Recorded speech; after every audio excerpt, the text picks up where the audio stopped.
Hey everybody, how you doing? I'm Paps, a rising VTuber and an artist. Today we're going to be doing a little bit of character illustration. I've made this...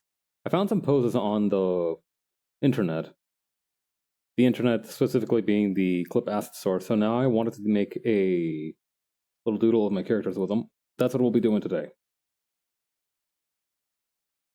Now the problem is that I don't know how quickly I'll be able to knock this one out.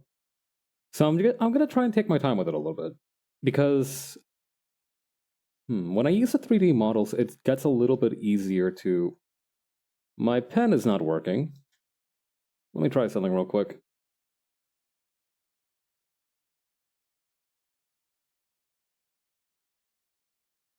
Maybe I forgot to tap it before starting stream. For some reason, my drawing tablet doesn't get along well with Clip Studio Paint. In a weird way, I kind of have to activate it first, right? I have to tap on it a couple times so that the pen can register on the tablet. If I don't do that, whenever I put my pen over when I try to use the tablet with the program, the pen doesn't actually move when I press down. It's a very strange phenomenon.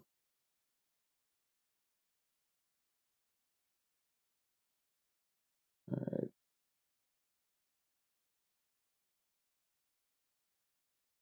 I've got to do face studies at some point soon again. I feel like I'm starting to...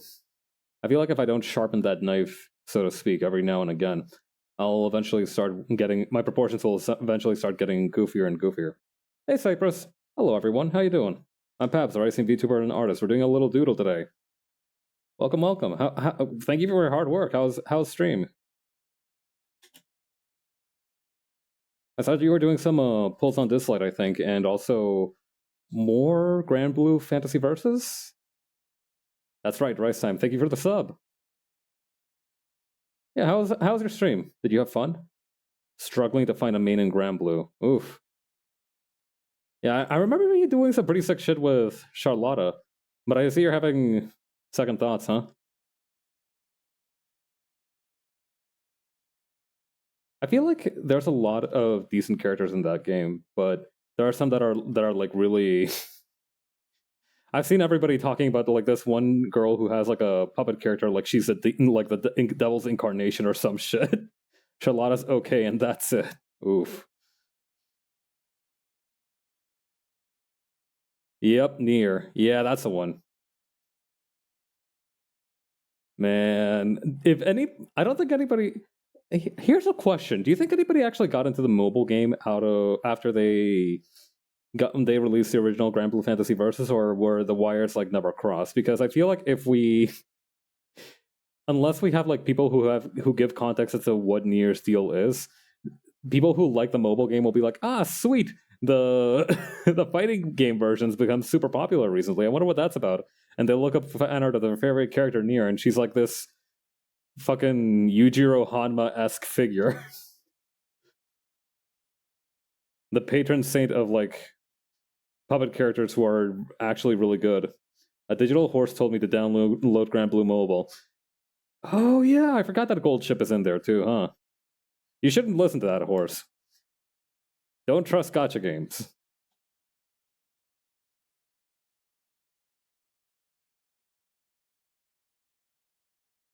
I say as somebody who's played like 3 gotcha games maximum.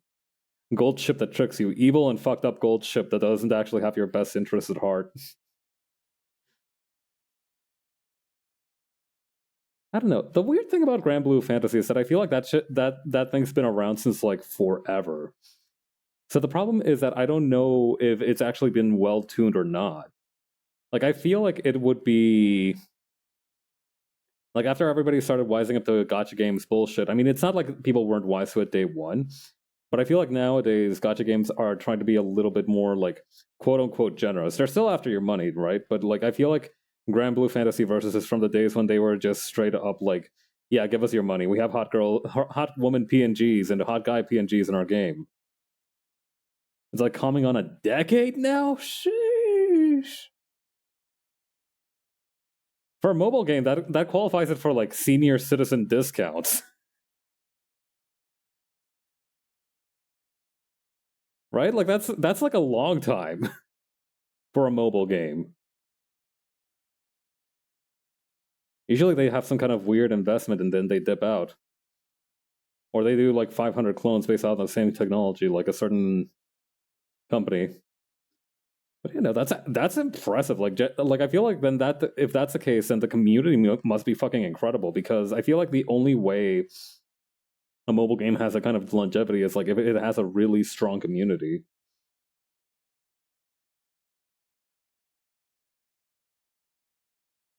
Or at least like decent writing. I do know that there are some people who are like who really like Granblue's story, so that's not that surprising. I need to look up what a denim jacket looks like.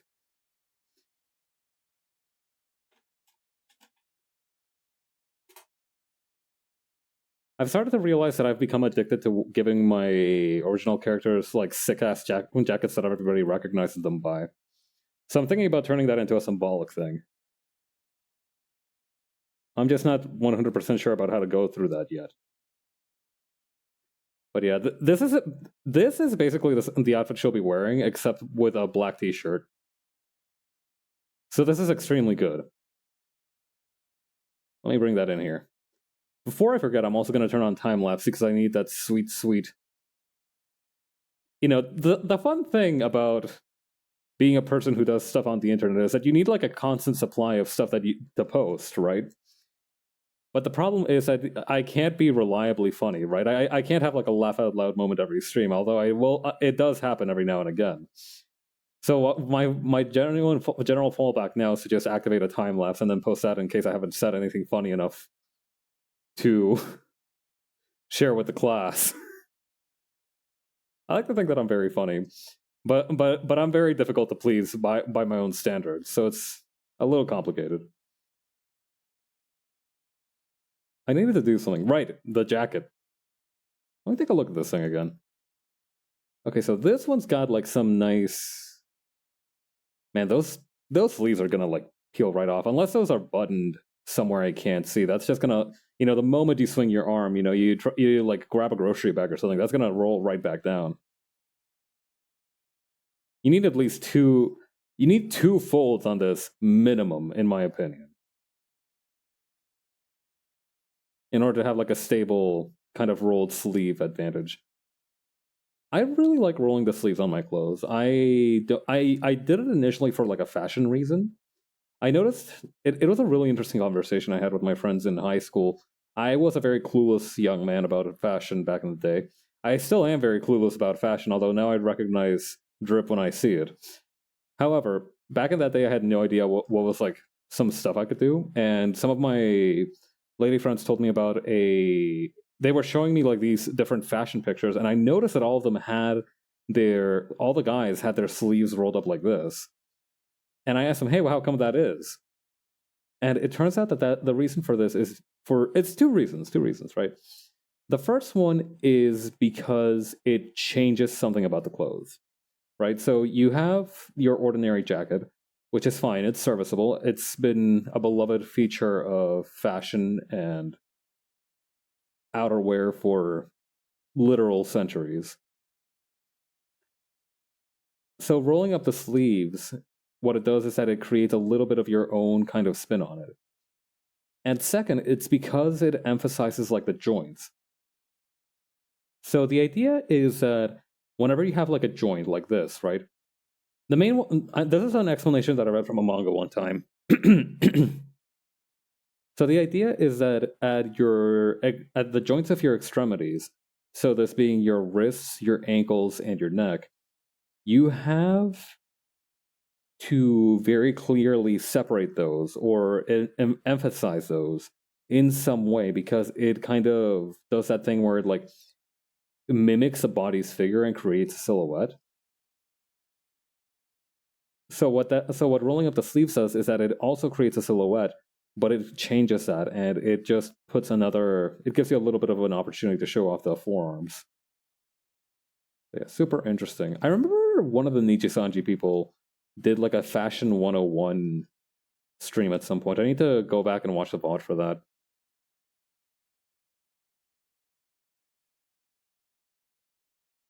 I didn't care about fashion until I started thinking harder and harder about my OCs and their clothing. And after that, I was like, oh, this is actually kind of interesting.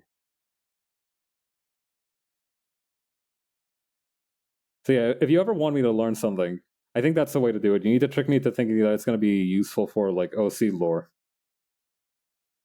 Best way to get me to do anything or to learn about something. For example, for the one that I'm drawing right now, Sunny here, I learned about some ancient ways of making bread. I say ancient, I mean like pre-industrial era, right? So what used to happen is that you had these huge troughs of like literal troughs of dough. Let me see if I can find one. Dough trough. Yeah, here we go. You used to have like these huge wooden troughs to essentially make bread in, right? You would have like two or three guys using their hands, tools, what have you, to whip around bread in like a big one of these ones, like almost bathtub sized, almost really. And you can see one a little bit over here too. 15th century technology is how they quoted. But yeah, a lot of dough to move with your bare hands, but it works. I mean, you have bread is a bread is difficult to get right, but it's a surprise. It's like one of those super easy substances, right?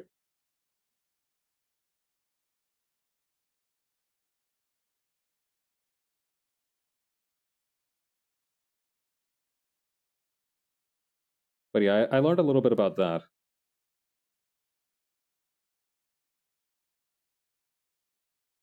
How's the collar on this thing? It's just kind of like a basic lapel, yeah, not popped up or anything. Yeah, that fits, I think.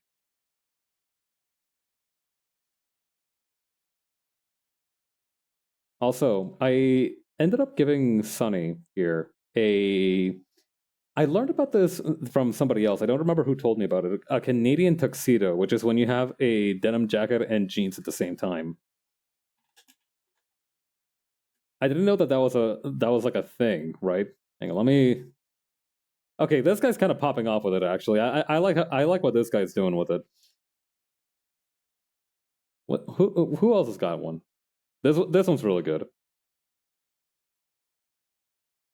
So yeah, I think like for some reason it's supposed to be a little tacky. I think this goes hard, but apparently wearing the denim. Apparently you're not supposed to wear clothing of the same hue, right, on your top or bottom. That I learned that again. God bless my friends during middle school and high school because I would have been completely clueless about this. I learned about it when I was wearing a blue hoodie and a blue pair of jeans. And I heard from someone I overheard them a conversation about fashion where they discussed like I think one of my friends was like talking about what they packed for the trip and she was like wait, I can't wear that on day two. It's gonna be like it's gonna be the same color as my bottoms. I'm like, wait, that's a thing?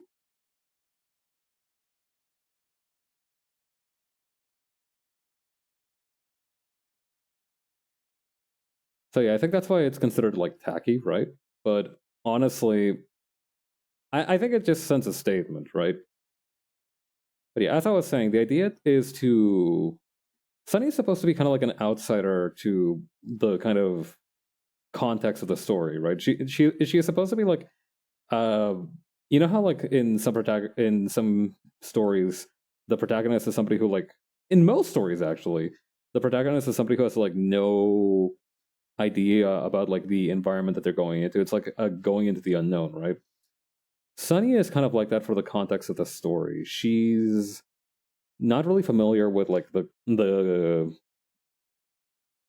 kind of place the story takes place. The story is located at, but because of that, she is also supposed to be dressed a little bit differently, and it also.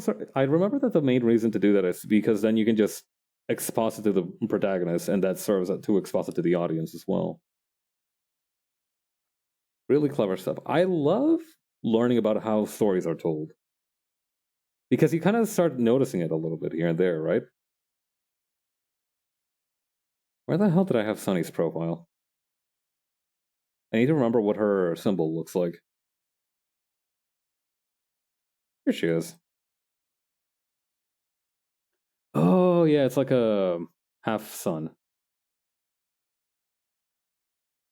Yeah, because I got homestuck brained from a young age, I I try to make a different symbol for each of my characters to be associated with. Oh, hello everyone. Welcome, welcome. So many raids today. How y'all doing? I'm Pabs, the Rising VTuber and an artist. Hey, Chris, how are you doing? How's your stream?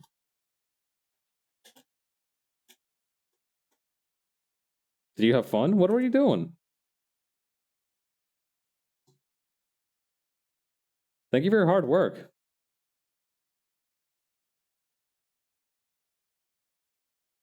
Yeah, we're making a small illustration here. I'm just talking a little bit about the fashion choices that went behind these characters. But yeah, did you have fun? It was good. I Virgiled all over the place. Ah, yes, my favorite mid 2020s movie, Virgilus. Underappreciated in its time. Yeah, I'm glad you had fun.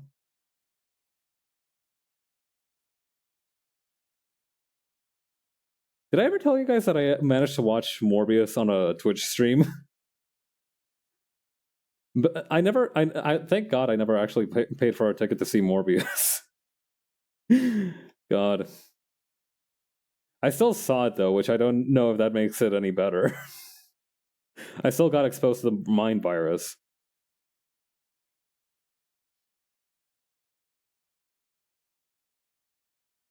And speaking of Virgil, I still need to go back and play a little bit more Marvel vs. Capcom. Raph taught me the basics of it the other day, but I still haven't gotten back into it fully. Or ever. I say gotten back into it. I was never into Marvel vs. Capcom.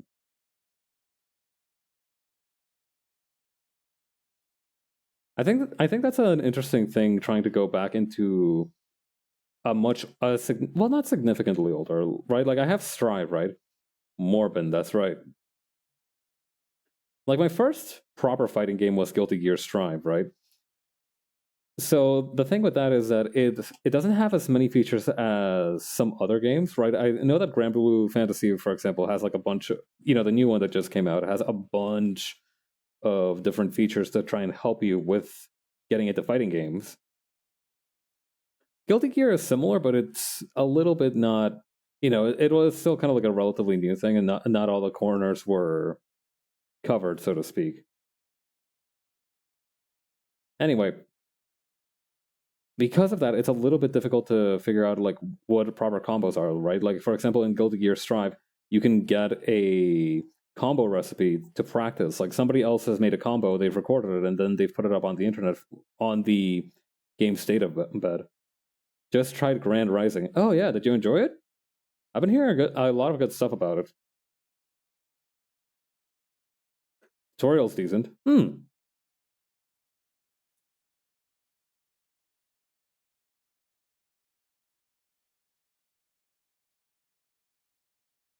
Yeah, I've been thinking about trying to get a genuine fighting game controller, but the problem is I would need to spend more time on them, period, to begin with.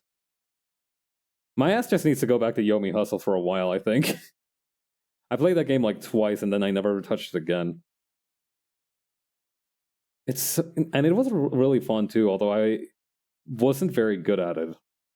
Not to imply that I'm good at any fighting game, but I feel like I especially got my ass kicked in Yomi Hustle a lot. That's good though. I enjoy losing a lot in fighting games. I don't know how to put it. Like it's just a lot of fun for me to lose.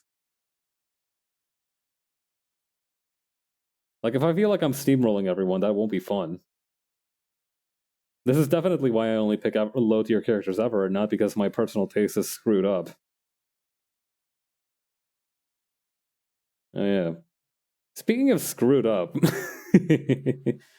Alright, so did you guys hear those news about Adobe and Figma?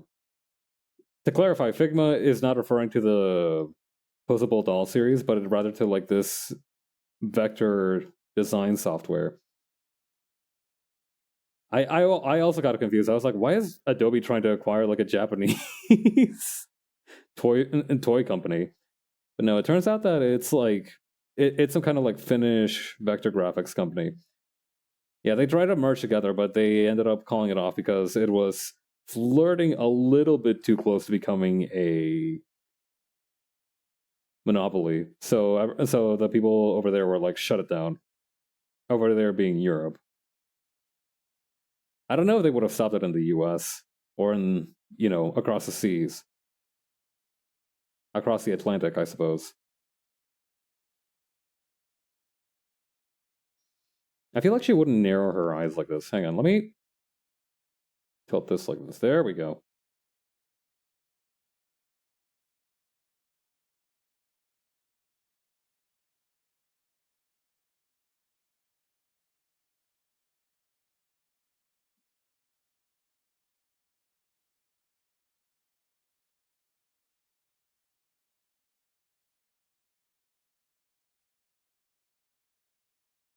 There we go.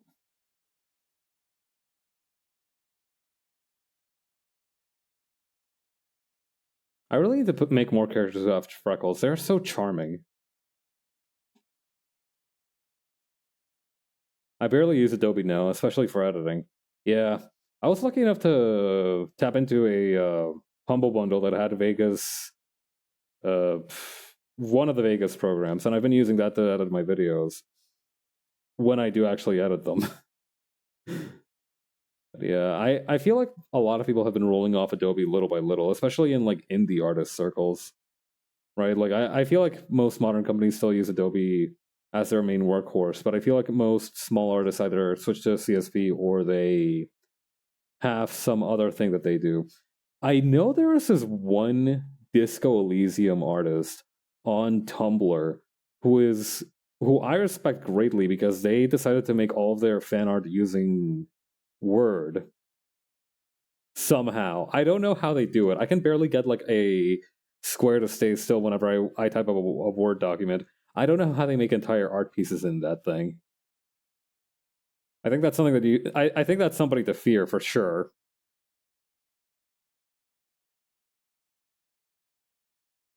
I also saw the other day a post about somebody who just uses like 3 different brushes in Microsoft Paint to make like these beautiful renders of the sky and everything. And every day you get a little bit more respect for people who have like very limited resources to do artistic stuff with.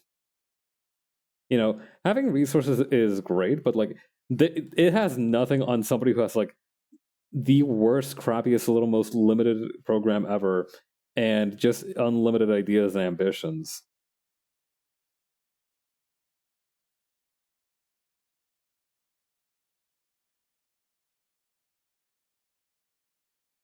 Like I've started seeing some of the stuff that people do in Live 2D nowadays, right?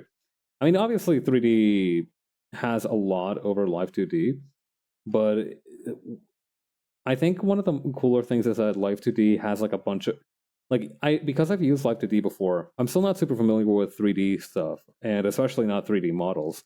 I made myself like one 3D model a long, long time ago, and it was rather rudimentary, so I don't think it had any of the fancier bells and whistles. But I feel like nowadays we're seeing way more intricate and amazing stuff coming out of the Live 2D art community. I mean, nowadays everybody's models have fucking walk cycles. When did that happen?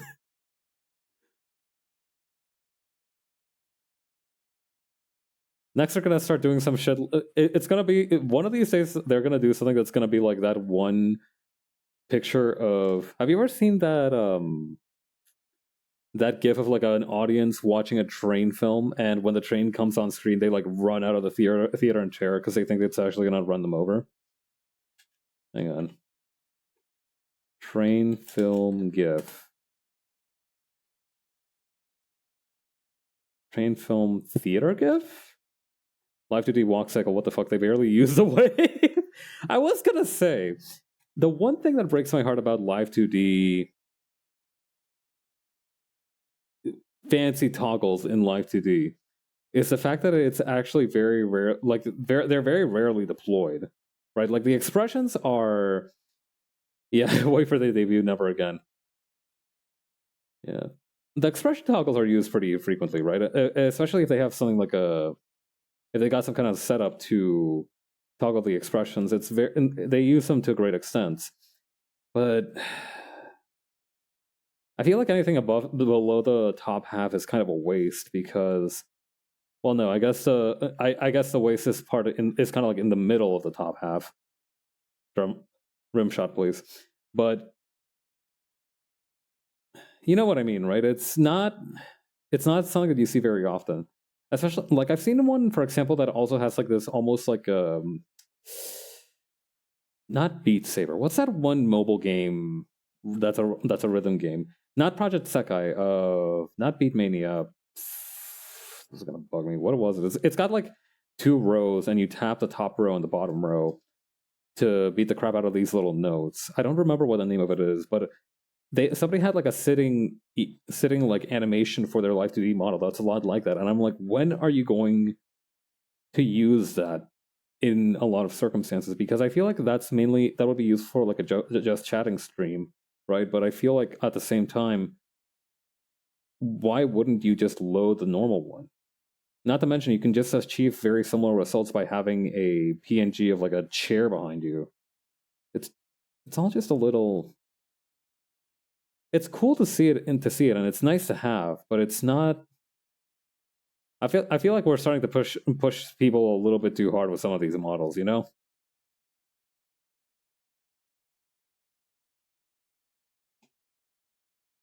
Although I do see their value, Citus. No, it's not that one either. It's although I should play Citus at one point. I remember seeing it in the App Store like a bunch of times and never actually seeing what that was about. Mobile rhythm game. It's got like blue and pink.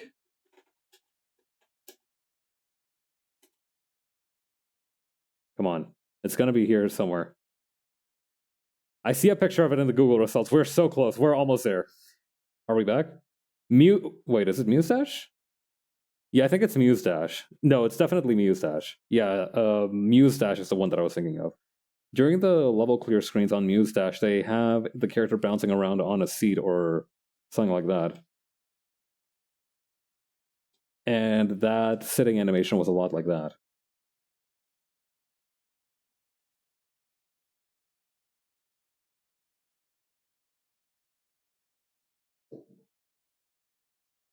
I feel like naming rhythm games is very difficult, right? I feel like it's difficult to not have something like rhythm, beat, something or else like that included in the title just to indicate its name. But if you try to go a little bit too creative with it, people are going to be like, "Oh, that's a rhythm game? I never would have thought of that." I don't know how niche is the rhythm game as a genre, because I feel like most people are aware of like what they are, but I feel like due to the skill needed to get into them, sometimes it's a little bit difficult. I speak mainly from my own perspective, right? I am not very good at rhythm games. To give you an idea of how good I am at rhythm games, I'm better at fighting games than I am at rhythm games. It gets really niche. That I don't doubt. I do think that rhythm games are. I play spin rhythm all the time. That sounds cool. What is that? Spin rhythm. Let me get an eye on this. A proverbial eye. I don't have eyes. Oh, I see. This is a really rhythm game ass rhythm game. I'm not gonna lie. Like I feel like this is a platonic ideal of a rhythm game.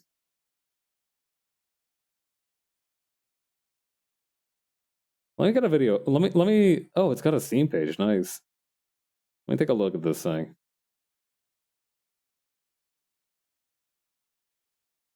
Oh, that's super interesting. Oh, so you move the actual like color bars. You spin your mouse to click. It feels extremely good. Yeah, that looks interesting. I like that.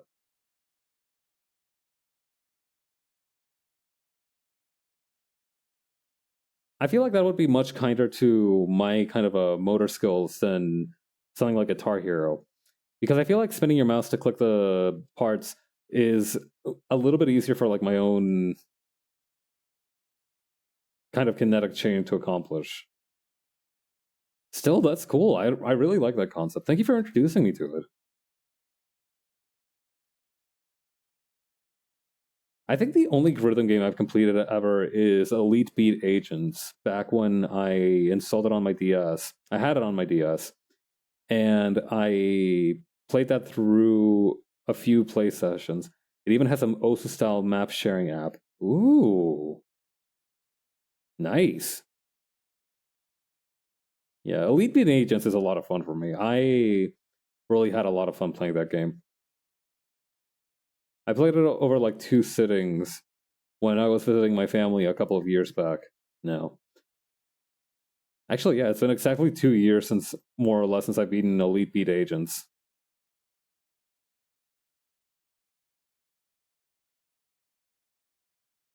Man, it has been a really eventful couple of years. I'm not gonna lie. 2023 kind of knocked my socks off a little bit. We're coming up on the end of it, so it's nice to kind of like reflect on everything that's happened. But I'm not gonna lie, it's been, ugh, it's been a lot. I don't think I've met a single person who was like, yeah, 2023 was my year. You know, like I feel like I had some pretty big wins in 2022. I had some pretty big wins in 2021. But I feel like in 2023, I just had like that one Halo's objective over my head, which had like objective survive. And I feel like that's been the case for a lot of people. I don't know. People have been killing it though. Like some people have been getting some big wins. Like that one rapper guy, Jay Easy. I feel like he really blew up this year.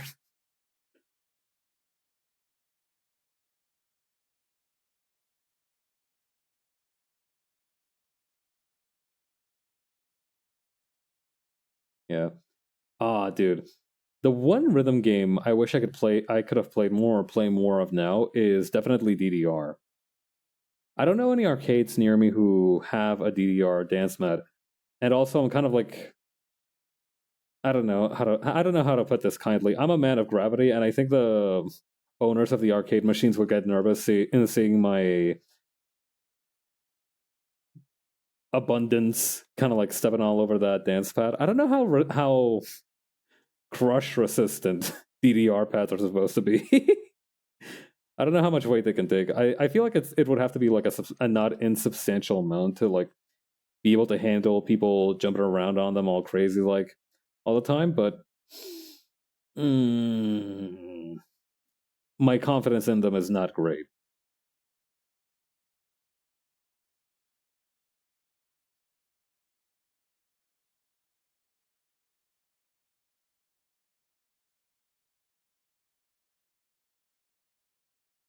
I feel like I've made her frown a little too much. This is supposed to be more like like a twirled lip of like disbelief. I feel like this looks too disapproving. That's better.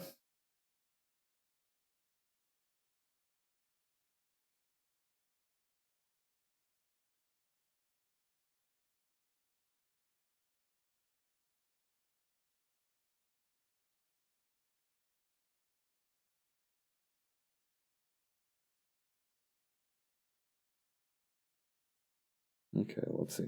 How does this nose go again? Something like that, I think.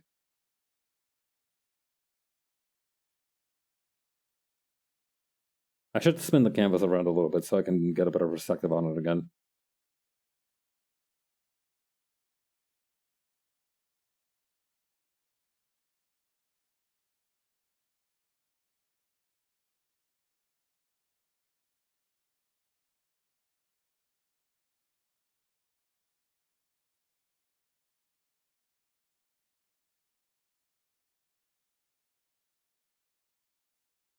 Yeah, this guy has big old round eyes.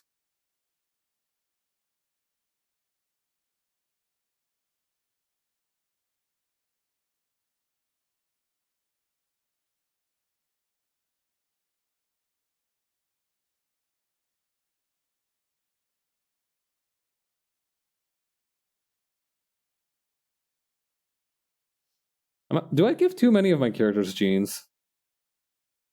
I might. What are you drawn? Just these two being goobers. They're my original characters, so they. The ones on the left, the one on the left is called Sunny, and the one on the right is called Roland. But yeah, it's just a little OC illustration.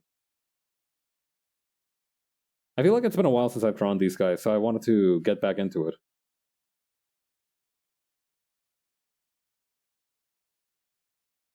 Our hair needs to go to be a little bit over the arm here.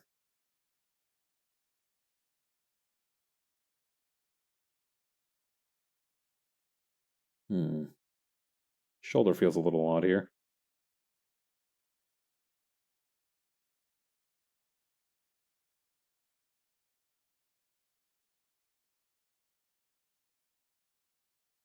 I'm not sure what to do for the background just yet. But yeah, I'm just doing a nice kind of low-key illustration this time. I've been working on a comic that I've been drawing a lot recently, so I kind of wanted a small break from that. Also, I think the fly is supposed to go this way.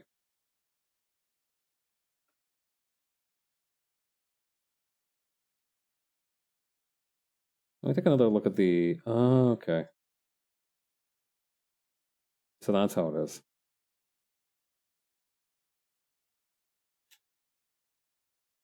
Let me hike this up just a little bit.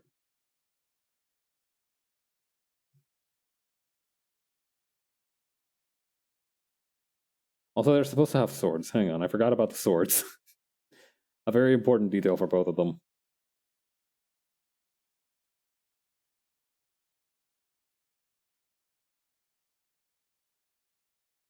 I still need to work on figuring out how Roland's sheath will work, because neither of these two actually have a normal sword or sword sheath.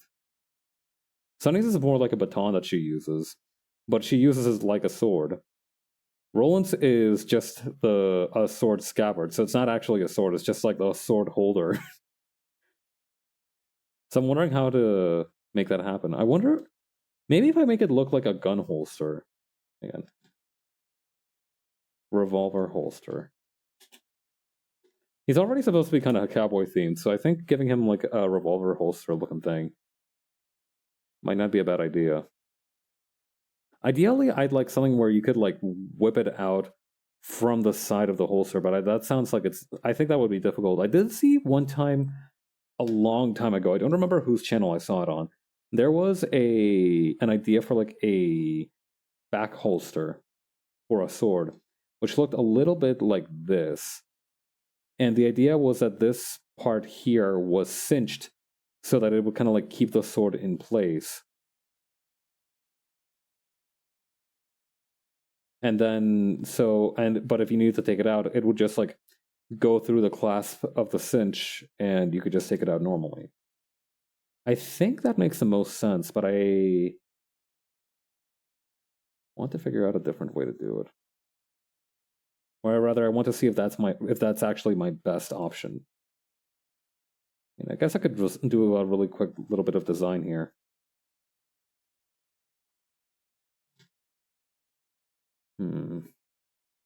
Is there such a thing as like a quick draw holster for a revolver? I feel like that would, if it's for any kind of gun, it would be for a revolver.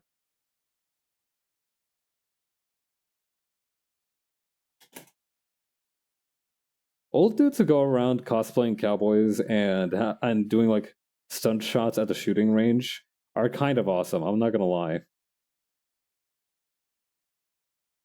I've never been to a shooting range, granted, but I've seen like people who do like precision shooting, sharp shooting, speed shooting, stuff like that. I remember there's like an official Olympic stance for sharpshooting. Hang on. Let me just put a couple of these on the program so that I can figure out which one I want to use later.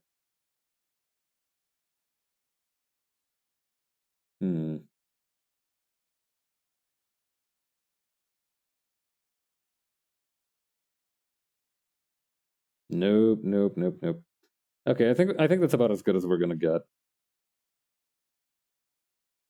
But yeah, hang on. Olympic Sharpshooting stance.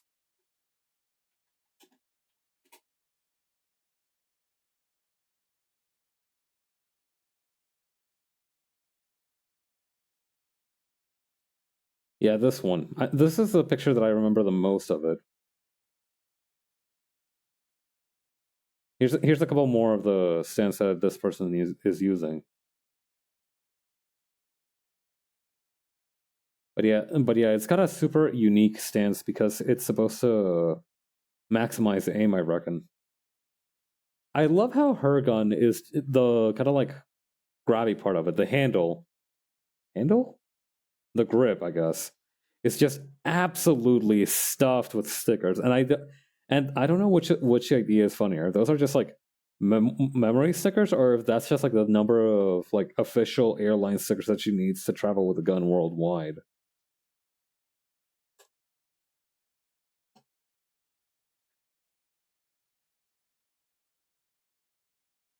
Hey, spin rhythm. Hmm.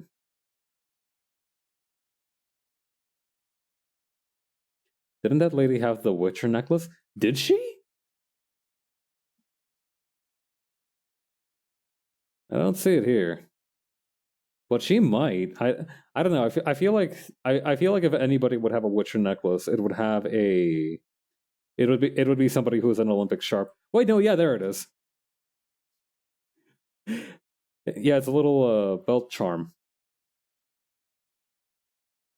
Or I guess it's just like a normal whatchamacall, a phone charm, but I guess it's just been hooked to her belt. That's cool. I never thought of wearing a charm like that. I used to love phone charms, but the problem is that I handled them a little bit too roughly, and so they were tragically removed from the phone through no fault of my own. Yeah, most of them were really crappy little gachapon ones, so it makes sense that they wouldn't last very long.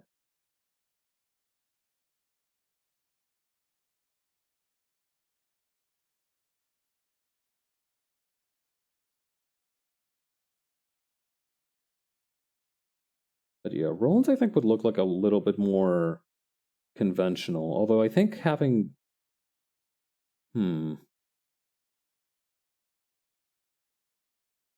hang on, is there like an authentic cowboy holster that I can look at?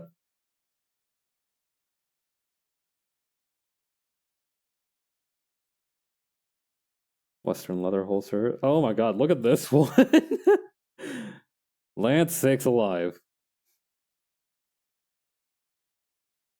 I did want to give Roland like cowboy chaps at some point, but I think that's gonna need to wait for another one. Shown with right hand draw. Okay, this is something actually.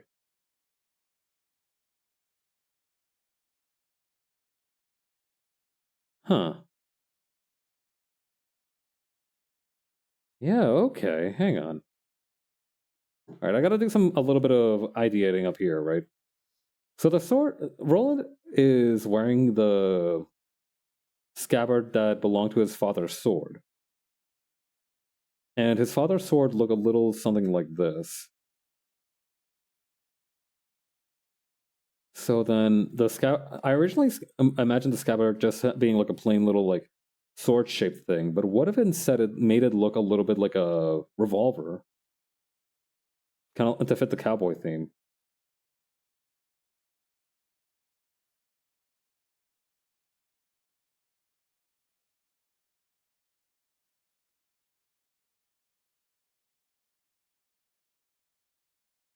Yeah, a little bit like this.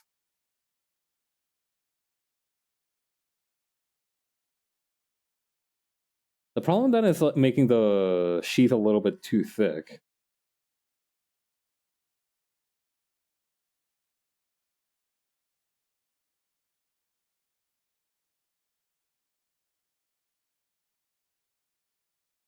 Maybe a little something more subtle going over the handle. My friend Raph talks a lot about how swords are supposed to work. He's a big fan of like medieval martial arts, and I've learned that some swords are supposed to have a sheath that goes over the crossguard because that it can prevent even more stuff like rain and just grime and general stuff getting in there. So maybe something to do with that idea.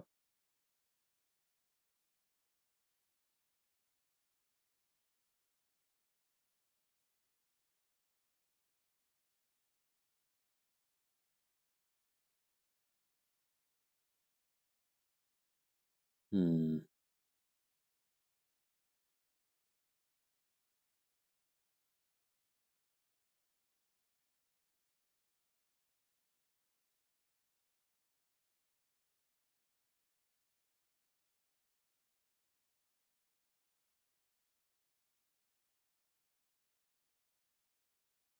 May having it like that? What if? Hang on, drawing in a different color might actually help more in this case. Hmm. Do I still have like a picture of a revolver somewhere around here?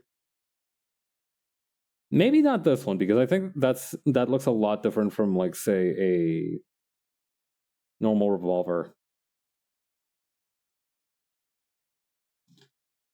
What was like the most famous revolver, like the Colt Peacemaker or something?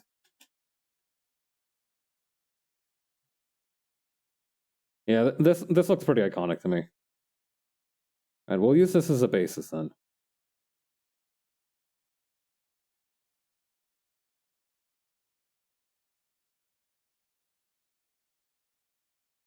I need to be careful because otherwise this is going to start heading into like Final Fantasy XIV territory of having like gun blades.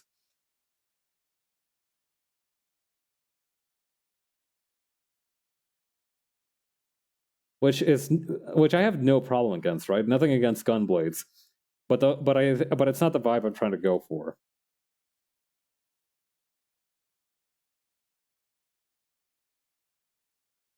Having like a chamber would be a good idea, I think, though.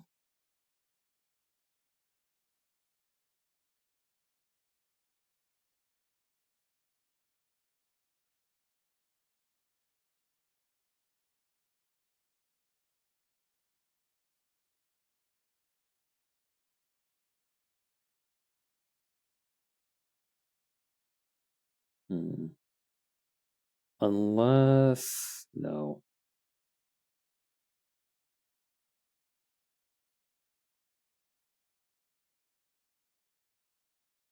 Okay, let me just try something and see where that leads us.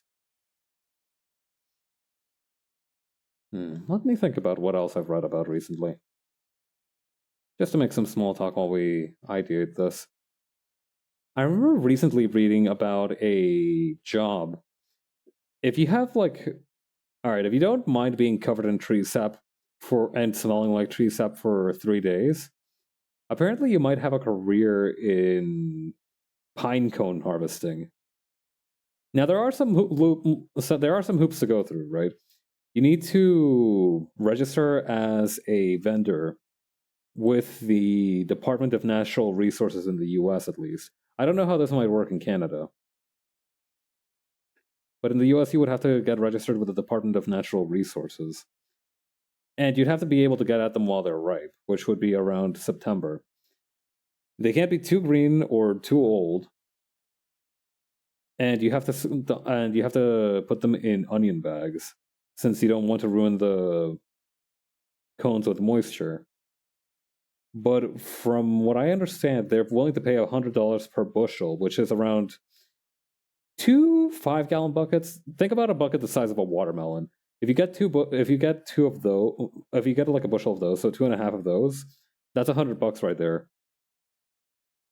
So apparently, that's a lucrative business opportunity if you spend a lot of time in the forest, and also again, just don't mind being covered in sap.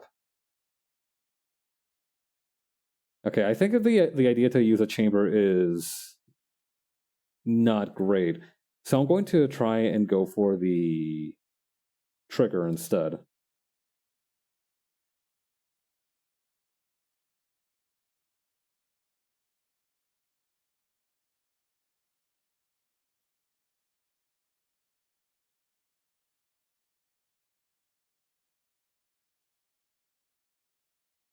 Not to mention, we can probably emulate the trigger still by the part here.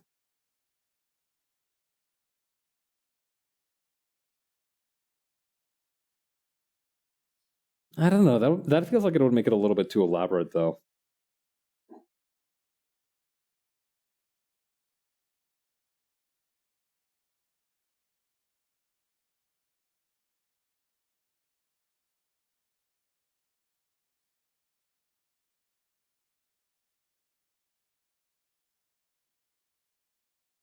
This might work though. Having it okay, so maybe this part here is the main scabbard, whereas this part here is this can be just like gilding or a reinforcement. Yeah, I think that'll work actually.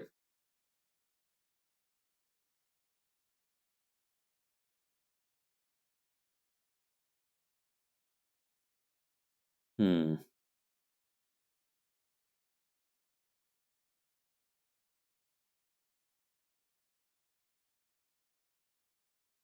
Well, we can workshop that a little bit longer when we have more time. For the time being, that's a pretty good design for the scabbard. I'm happy with that.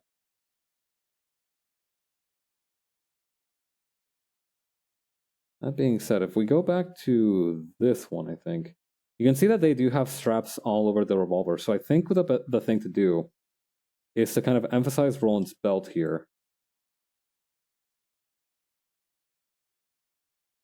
Have a holster come down near the front pocket. And then also have that have a leg wrap right here. And then for the gun blade sheath, we can have something like this. Wait, hang on which side is the trigger? Okay, yeah. Now I remember.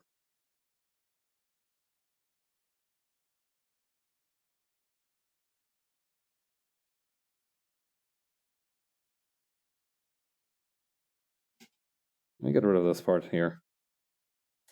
That's a revolver reference, although we don't need that anymore.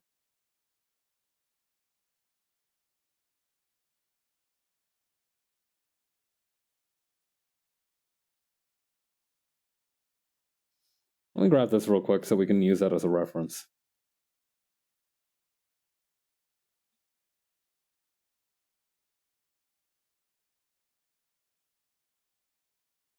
Okay, lower the opacity on that a ton.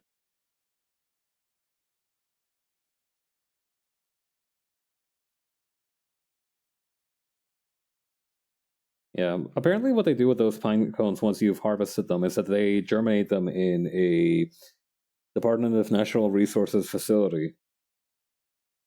I'm guessing they use that. They have that there so you can plant them in the future at some point.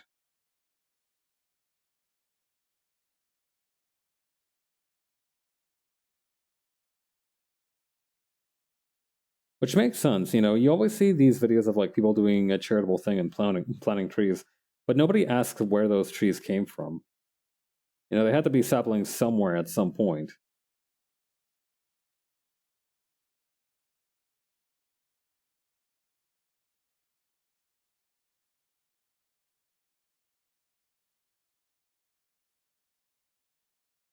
Hmm.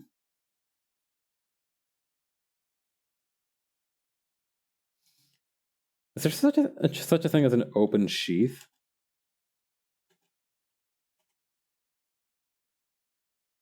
Or an open scabbard, I guess?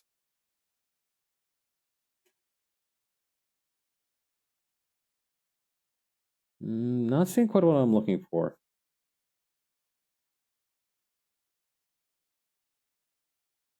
Yeah, most of these are just open in one end, which is kind of what I'm looking for, but not exactly.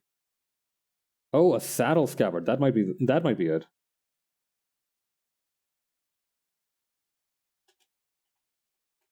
Hang on. No, hang on.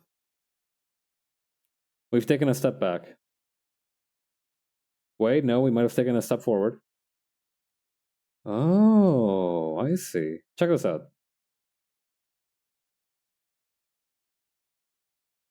So this is similar to what I had in mind, just more open a little bit further down. And also made for a sword. I feel like this one is pretty obviously made for a gun, although it might just be a really funny shaped sword. I don't know. Hard to say for sure. Yeah, the world's first, world's first scabbard made for Final Fantasy Gunbreaker cosplayers or gun sword users.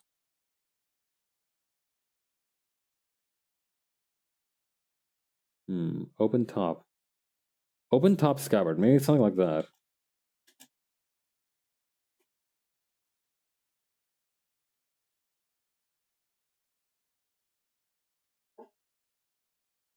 Oh, this just looks uncomfortable.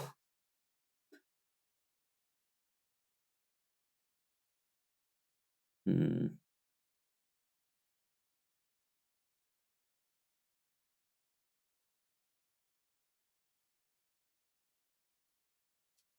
Am I taking too long thinking about this? I might be.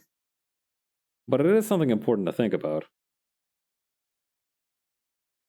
Nothing. I always get a little pang of annoyance when the reason that something works is it just works, right? It's like that whole Batman can breathe in space nonsense. Like, yes, I can suspend my disbelief, but at the same time, it's kind of annoying not having an explanation for why it is the way it is.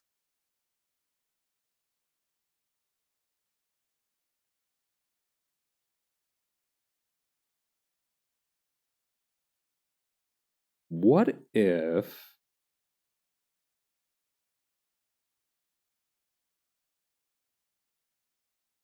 Nah, never mind. Hang on though. I might be onto something. Okay, so I'm going to have.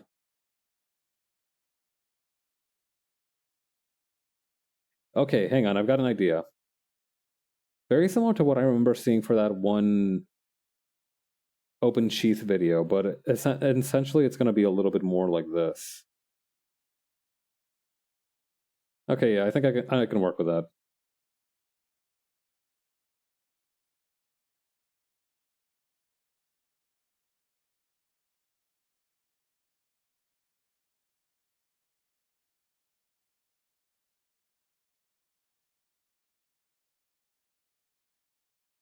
I like this as well because it's going to make the sword look a little bit like a saber.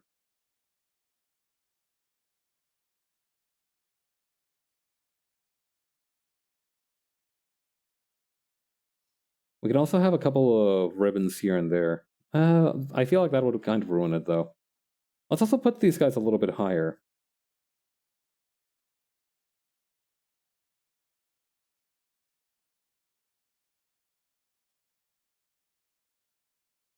I find it myself very often doing like full body drawings, which then I cut down to only be like half body or even a third of a body. Half, yeah, no, half body, yeah, no, one third of a body is smaller than a half body. Thank you, basic maths.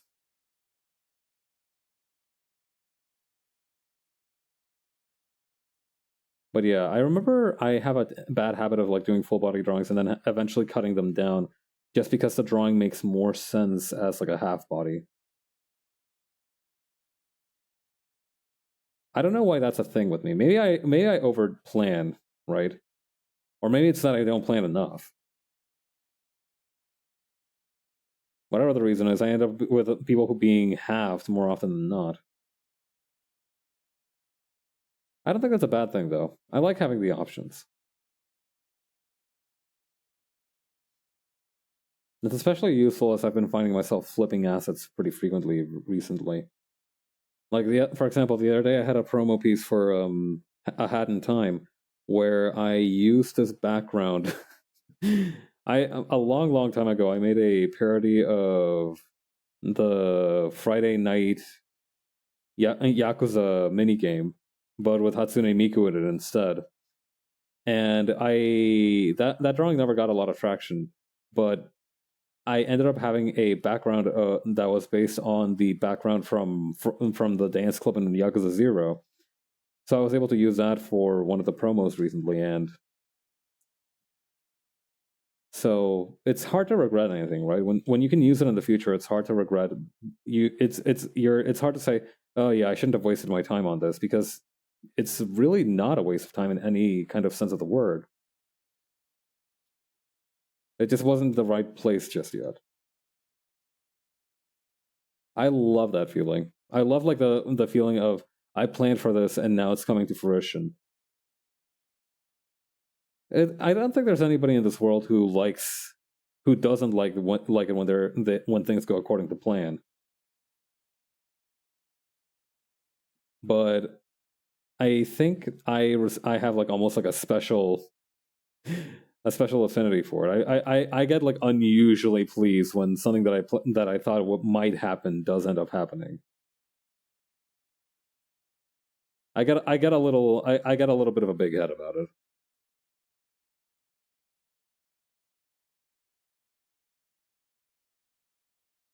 So that's hardly a bad quality. It kind of encourages me to plan more often.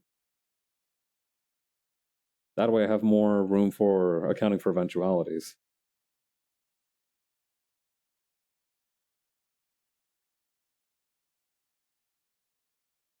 Something doesn't feel right about these eyes. Hang on.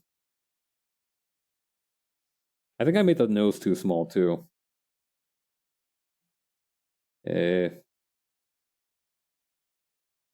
Club Studio Paint's noses are notoriously tiny. Much like Vroid noses. No disrespect to Vroid users, but I've noticed that that Vroid's nose game is just kind of weak.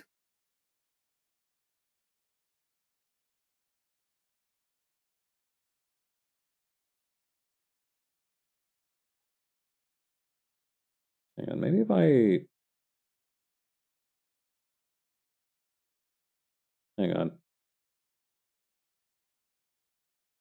I've got an idea for how to do this, but it's going to take a second. I just kind of stretch this upward like this.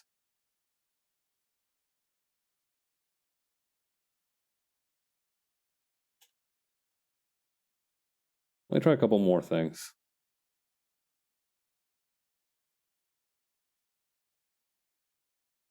For one thing, I also want to enlarge the pupil here.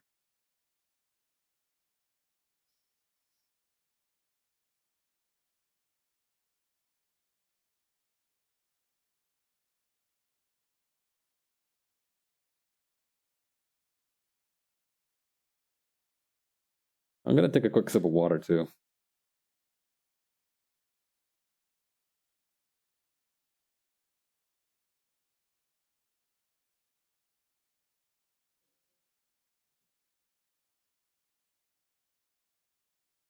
All right. While I'm figuring out this eye situation, I am going to send us into a quick 30-second ad. So please plug your ears for the next 30 seconds or so.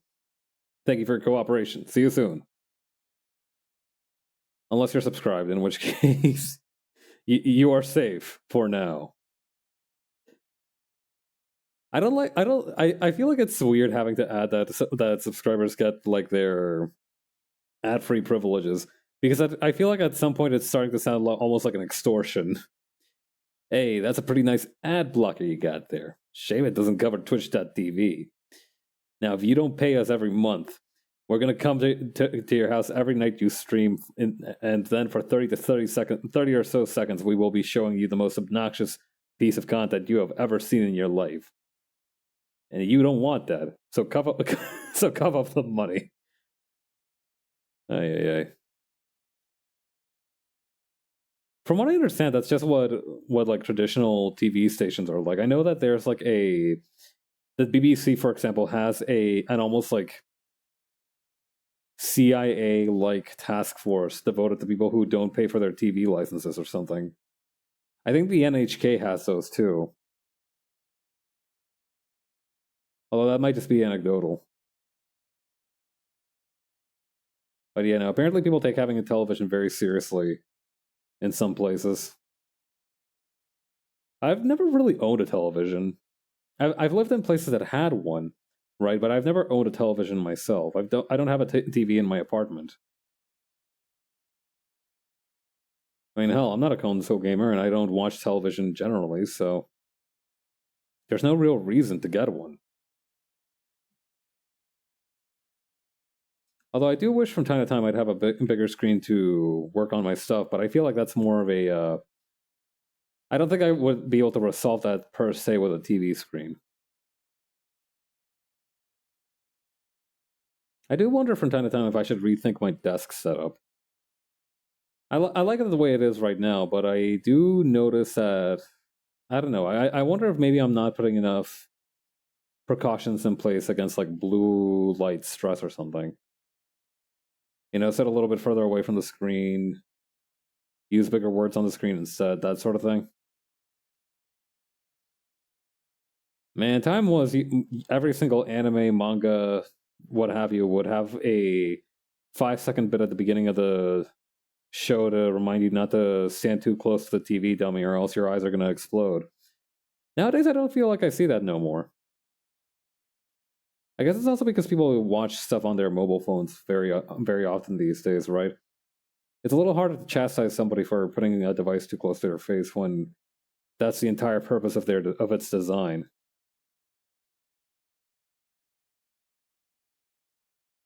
Man, remember like some 3 or 4 years ago when all of a sudden dudes started to worry about like phone waves irradiating their junk, and so everybody bought like these light underpants. That was weird, right? Like that wasn't. I don't think that was like an unreasonable fear to have. I'm just saying that was a little bit of a strange period for consumer products.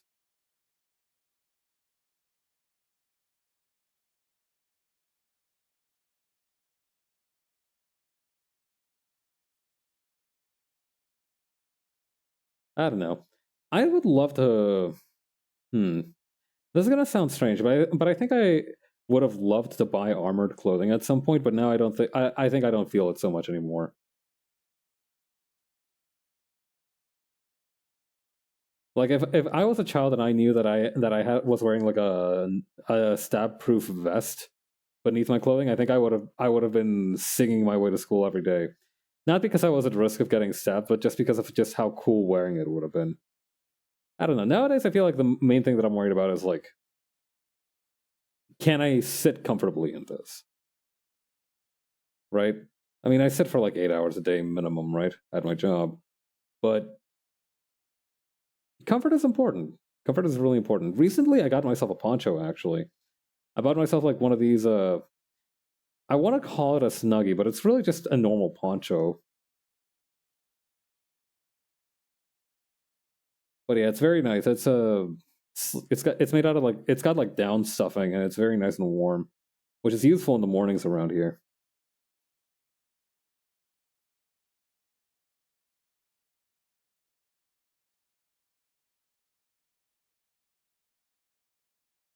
Yeah, my mom used to wear.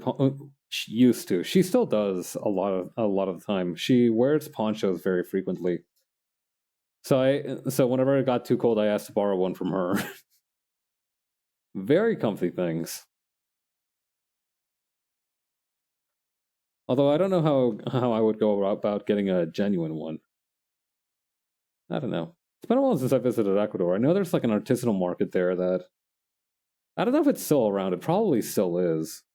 But I remember when I was a kid, there was like this artisanal market that my family used to go to sometimes that was chock full of stuff like ponchos and stuff. It was basically like it felt a little bit like a tourist trap. I know for sure some white people got fleeced there by some Ecuadorian grifter. Like zero doubt in my mind. One of my compatriotas got that cash money there.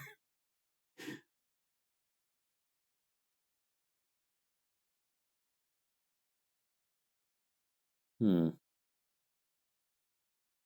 So yeah, I'm wondering if maybe at some point I'll be able to visit Ecuador again without being worried, without the pressure of like never coming back. I don't know what circumstances would cause me to have to go to Ecuador. I might need to get like some kind of official document from there. I know my dad actually had to go back to Ecuador a couple of times, very fairly recently, because he needed to get a few administrative things accomplished there.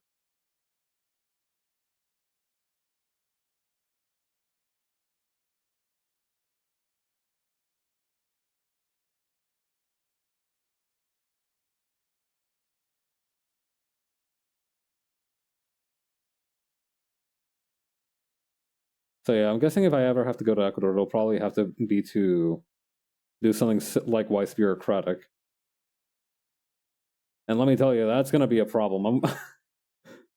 I don't think I'm at the level where I'll need to hire a translator, but I'll definitely need to have some family with me, somebody from my family that's still around in Ecuador to make sure I don't get like kidnapped or something.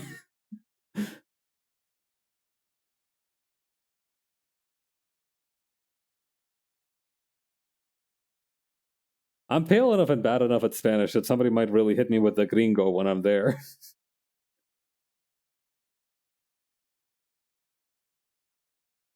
My Spanish isn't completely dead, it's just mostly dead.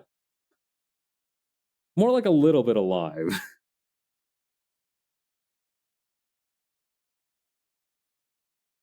Hmm. I wonder how. It's obviously going to be related to like how long you spoke the language, right? My Spanish sucks because I got moved out of Ecuador at a very young age, so I didn't get time to like get it ingrained properly. Like my brother's Spanish is definitely better than mine because he grew up there just a little bit longer than I did. It's still not on like a superior level, right? Like it's not like he's a genius at Spanish, but he like I think he can still reliably speak it most of the time. Conversely, mine now sounds like I'm perhaps a child or a random foreigner holding a very badly out of date secondhand copy of a translation dictionary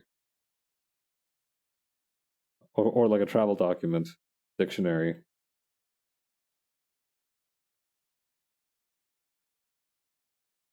Wasn't there a I was about to say Wikipedia Foundation. I remember reading about an article of it on Wikipedia.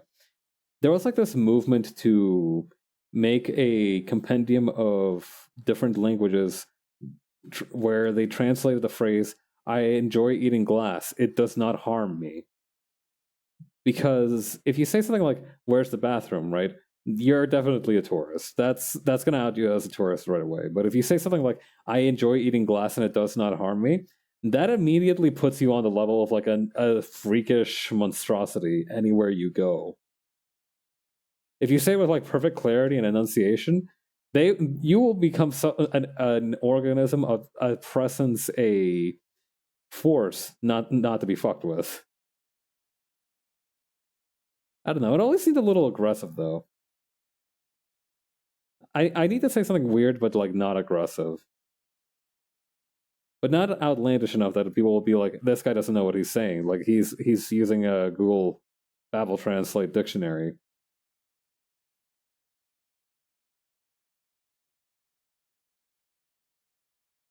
¿Sabes dónde me puedo comer un arroz frito? That might be mine. Just ask them where I can get some fried rice.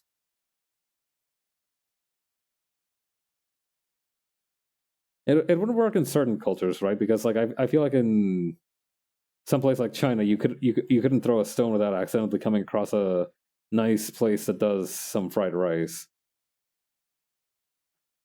Yeah, I will say in the few times that I've been to China, I will 100% go to bat for two things: their public transportation and their food.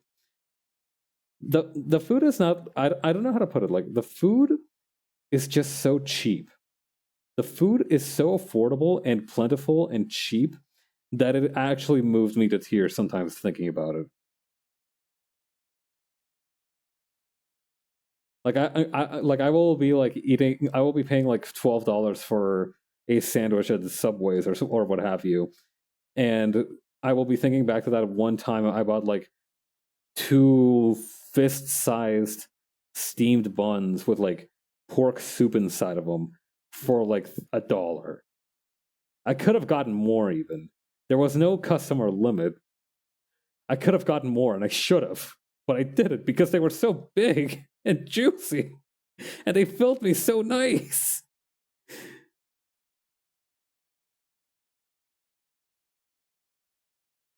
Eat more steamed buns. You will not be able to eat. I don't know what model of the afterlife you ascribe to, but I feel like it'll be difficult to acquire steamed buns in quite a few of them. So eat them while you can.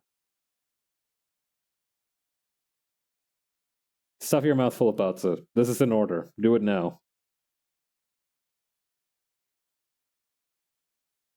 Uh, yeah, the pork soup one. There was like a fried chicken one.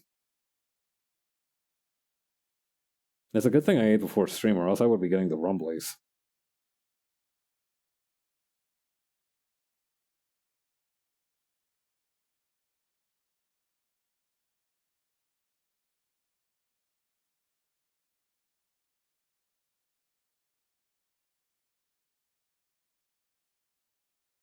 Mm. The problem is that I can figure out how to do like clothing folds now, right? But I don't know where to put them at some points.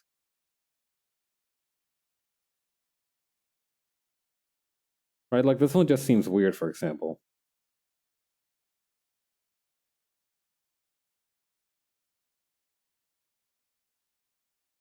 So I'm just not going to put it there.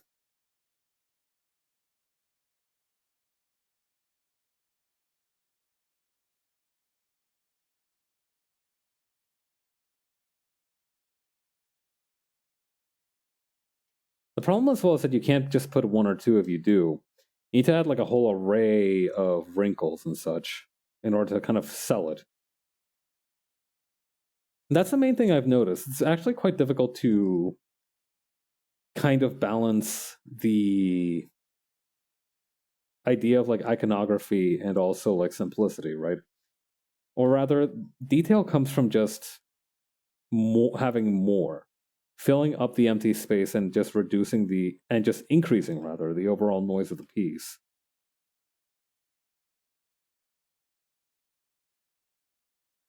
I like to think that this is why AI art looks like that sometimes. Is that because like people will type into the prompt writer some shit like, "Ooh, make it super detailed and realistic," and instead the dumbass machine who's making the art piece will be like, "All right, so just put a bunch of clutter there, you got it." And then that's why some people end up with like six or seven rather fingers. They're supposed to have five. They almost never do.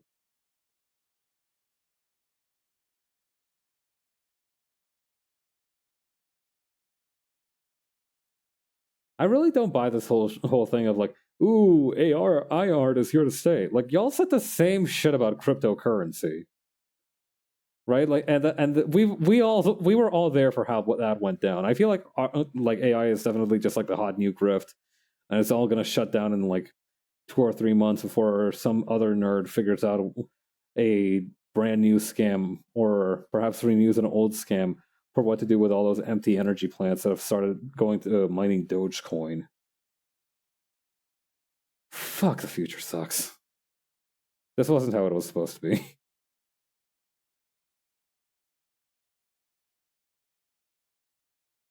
At least nobody's stopping me from wearing tight all leather outfits from like in the Matrix.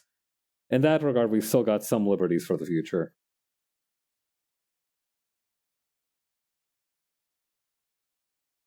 That is expensive though. The the flip side of it is while nobody's stopping me, it is very expensive.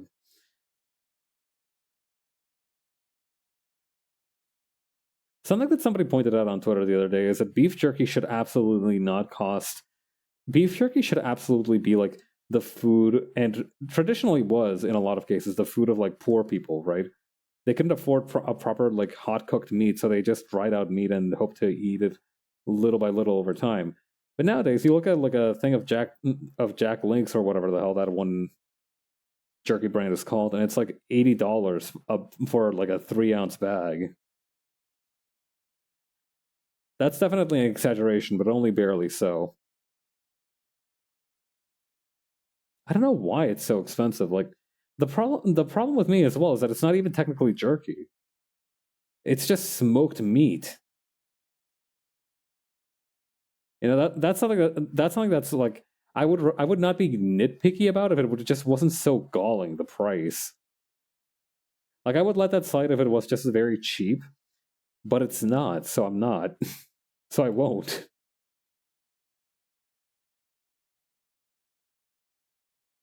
Oh, but why don't you eat a Slim Jim? Oh, bro, fuck your Slim Jim. Get that shit out of here. I've never eaten a Slim Jim before, and I never will. I just get weirded out by stuff that looks like it should be like a sausage, right? Like I remember seeing as a kid those fish sausages that they sell at supermarkets sometimes, right? That they just have out in the open, not at all refrigerated or anything. They're just raw dogging it. And I remember feeling like, how are people not getting sick from eating those? Like, obviously, the answer is like a shitload of preservatives and salt, right? The sodium in those things must be fucking phenomenal. But I don't know. I just feel like, hmm. I just feel like gentrifying beef jerky was a wrong move as a society.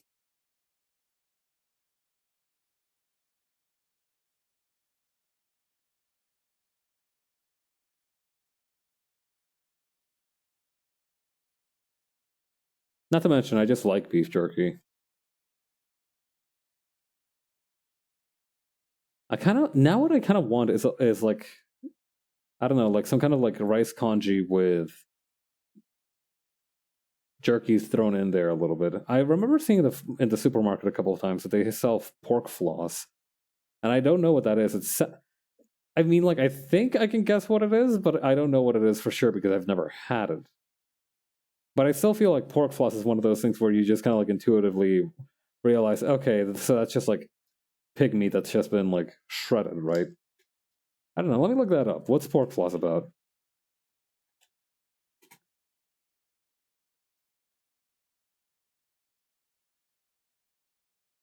Yeah, it's just a dried meat product with a coarser, fluffy texture, resembling cotton.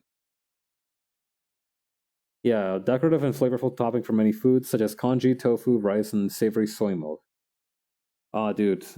Speaking of savory stuff made out of soy, there were like these tofu nuts. I haven't had those in a while. I should get some next time I'm by the Asian groceries.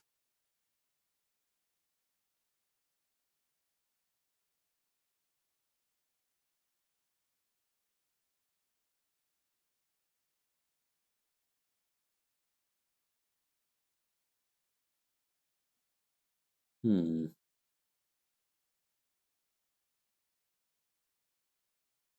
Okay, we'll do it like this then.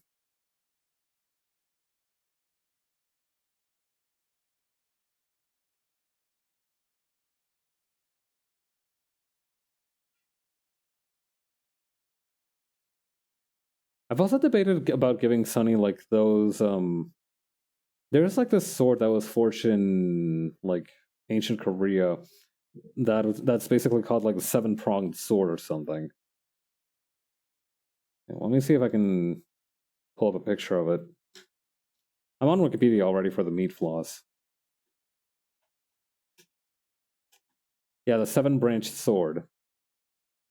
The Shichishito in Japanese. Take a gander. Yeah, it's a gift from the king of Bakja to the Yamato ruler. It is 75 centimeters long with six branch like protrusions along the central blade. So yeah, it's seven because you got the six on each side and one up top here.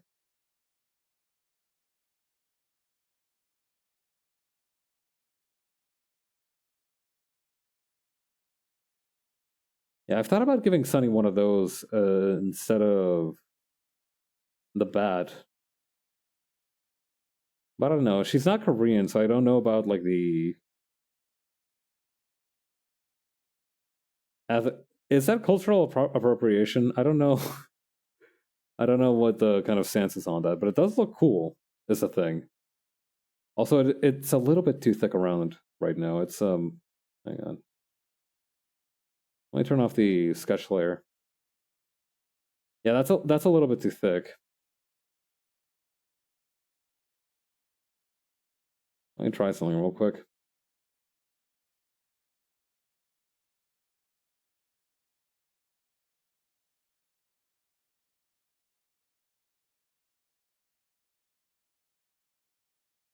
I like to imagine that Sunny, for a lot of the people that she encounters, is just like a very mysterious entity because she's being.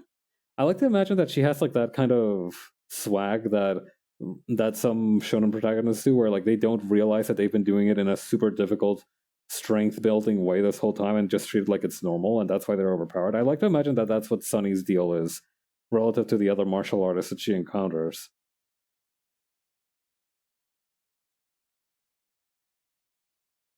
Like she just shows up one day beating everybody's ass, and they're like, "Why the fuck did you train like that? Why are you so strong?" And she's not gonna know either. She's like, "I thought I was doing it normally," and they're like, "Well, you're not. What is wrong with you?"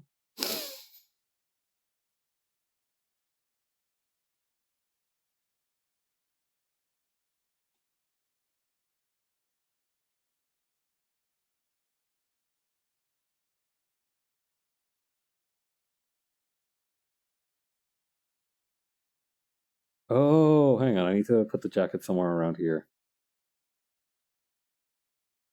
I need to make it bigger, actually. Where is the other side of it? Okay, around here. So I need to move this part somewhere over. I'm just gonna retry this part.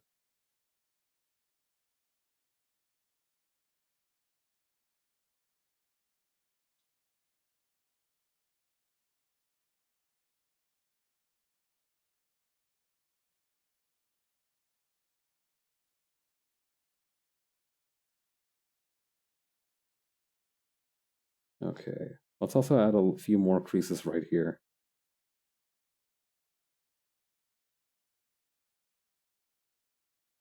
Right on.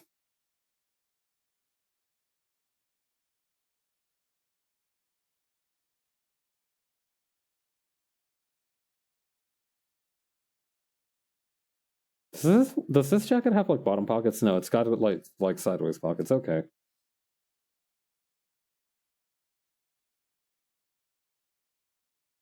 Okay, and then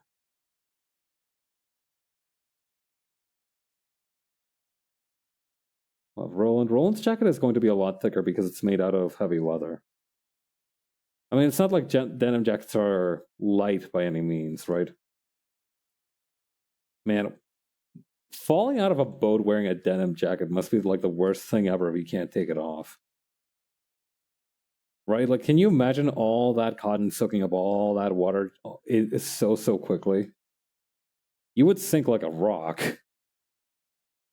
That's why you gotta wear those life vests. Always be practicing maritime safety. I never understood the word maritime. I think it just means like related to marine stuff. But it makes it sound like it's during the time when like sailing on a ship was like the only way to travel across long distances. Like I'm talking like pre-train technology.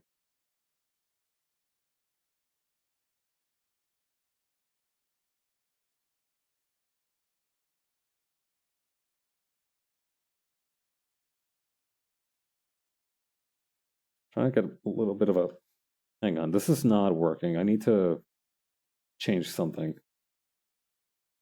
There we go. Now this is a comfortable angle.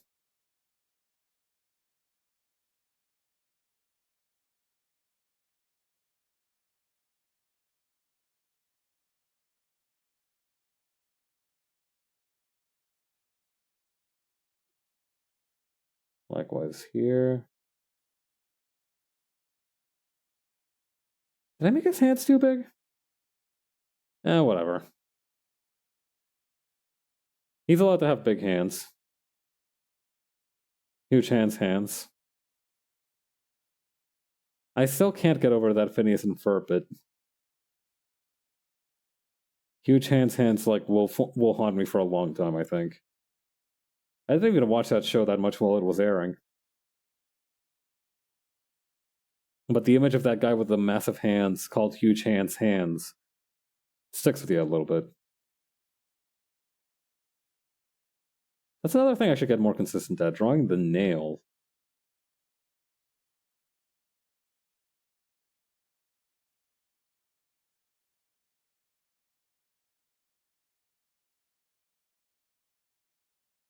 Okay, and then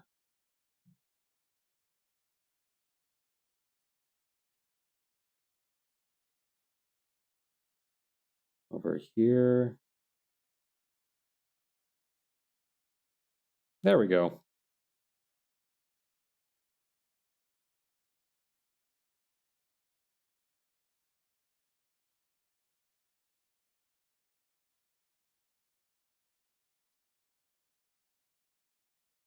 Right, okay, so that's going to go the jacket.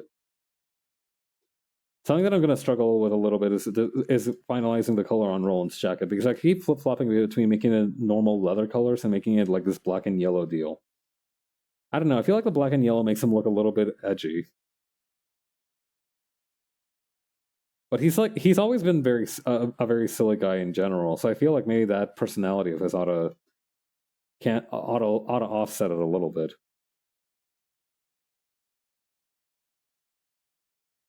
It's hard to feel like somebody's an edgelord when they're constantly like doing like a cat sticking its tongue out kind of face.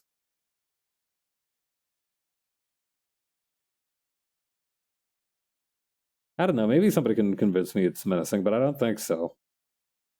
I don't buy it.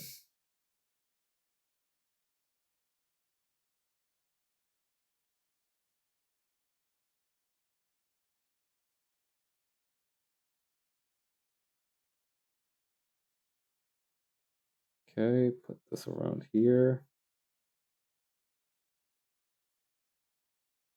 Okay.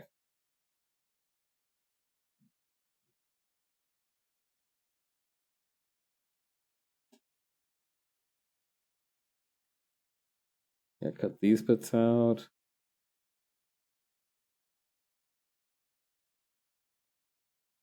Come on, bud. There we go.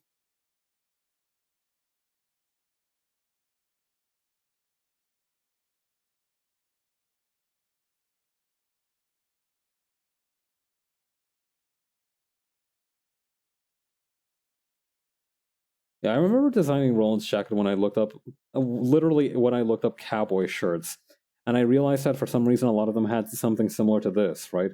This kind of like front-facing pocket. A lot of these cowboy shirts. I was like, how can I make that look more biker-ish, right? Without necessarily calling out the pockets. And I thought to myself of this little like staircase design on the jacket.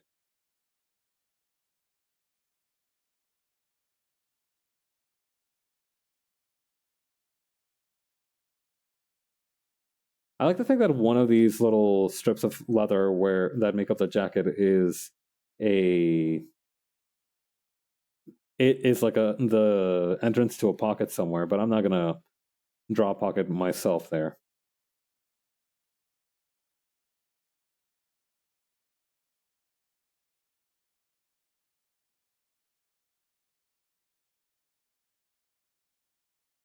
Also, it occurs to me that it's only this side of the jacket which should have that kind of like little divot there. If it's the one with the little patch there, but whatever, we ball. I mean, it just feels a little over designed, is what I'm saying. If I was the guy making this jacket.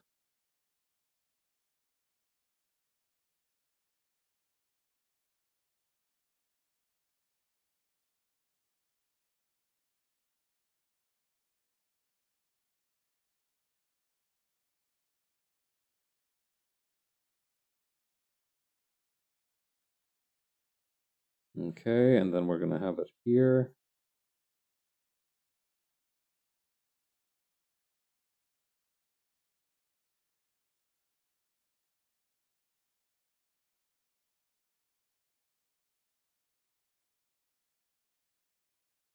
Okay, then next after that, gonna be this other arm here. I should probably start drawing the sword plus scabbard soon. Right, okay, that's how I do it. Actually, you know what this scabbard reminds me of a little bit, now that I look at it from a distance? A DS stylus. But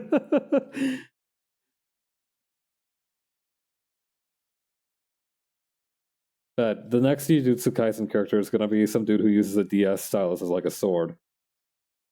I think there's already some guy running around in there that's using a G pen as a spear, so I feel like that wouldn't be too far off. I got to start reading Jujutsu Kaisen again at some point. I remember I dropped it sometime a little, like in the middle of the arc where Yuji remains. I forgot the main character's name. I think it's Yuji, the one where Yuji reunites with the main group. But they have like moved way past that, from what I can tell. That is not even season 1 finale levels of progression. They're on to like season 2 now.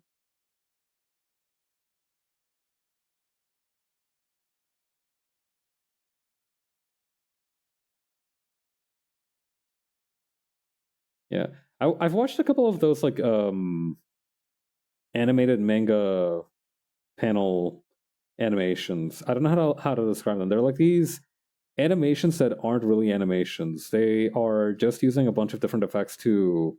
It is animation, but it's not animation. It's a very complicated way to describe it. Like, it's absolutely animation to me,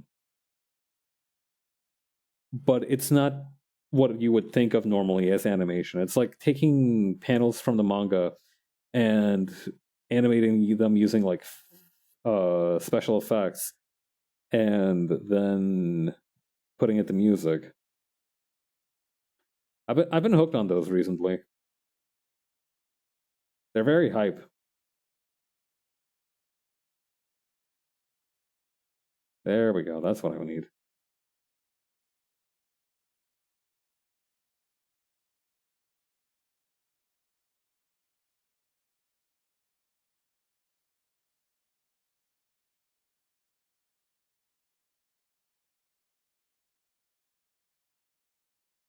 Let me take another look at this thing again. Yeah. Okay, now I remember.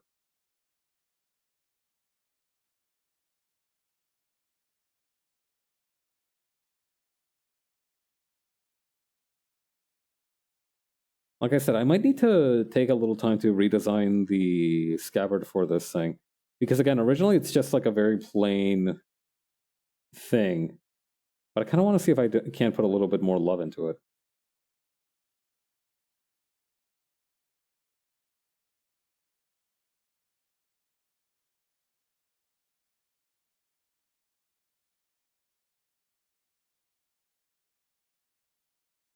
Yeah, I'm just going to leave it like this. Okay, and then... Yeah, okay, that tracks.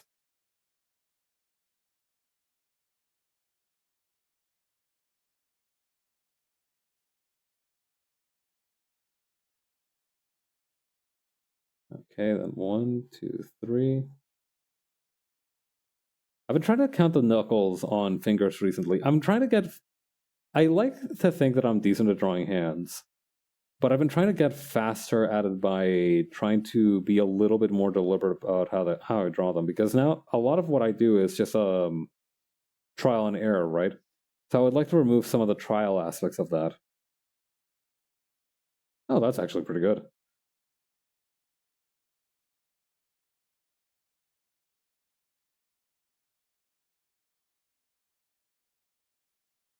But yeah, the idea is to just individually map out each knuckle and then just play a quick game of connect the dots.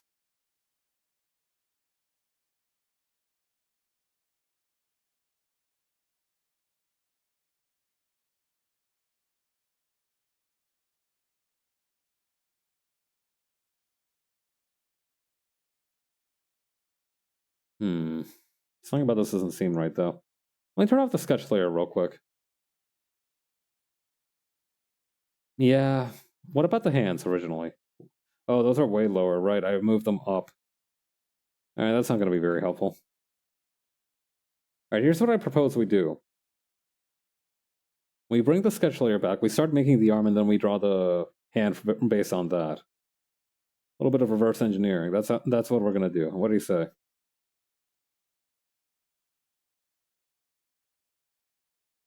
We got a deal? Let's see if we got a deal.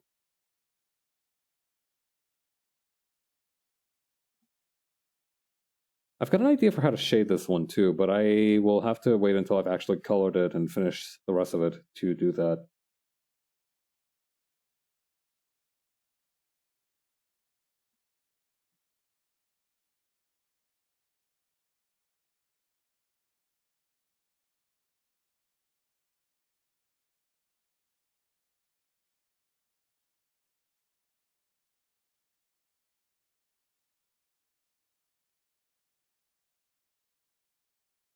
Okay.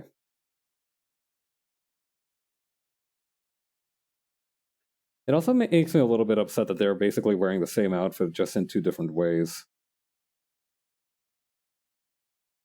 Maybe Roland should just have a properly tucked in shirt instead of like Sonny's more kind of fashionable French tuck here.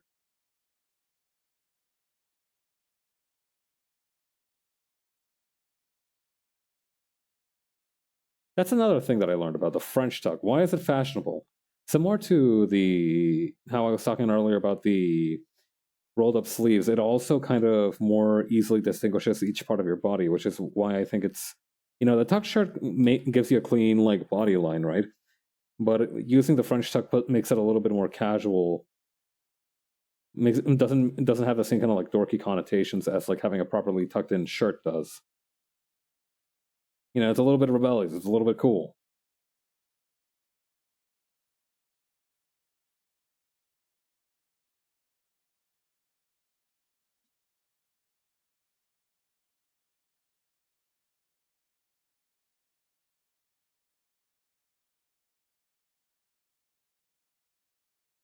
Okay.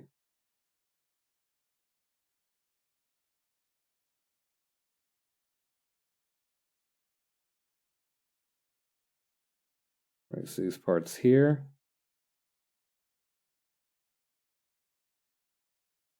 This over here. We put the thing for the sheath scabbard. I remember that we learned a difference about that the other day, where that the sheath is a holster for a smaller blade like a knife, and a scabbard is for a larger blade like a sword.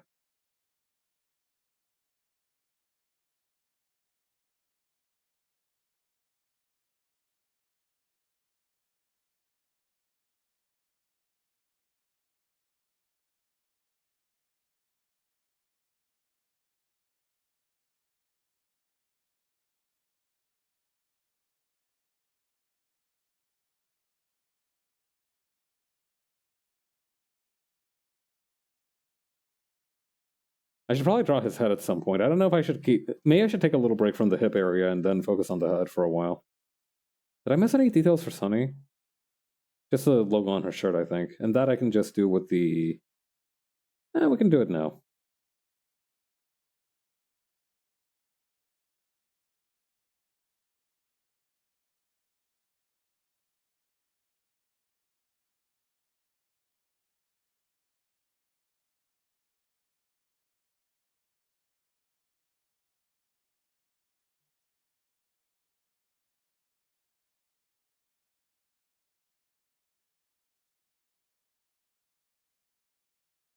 Yeah, that'll do.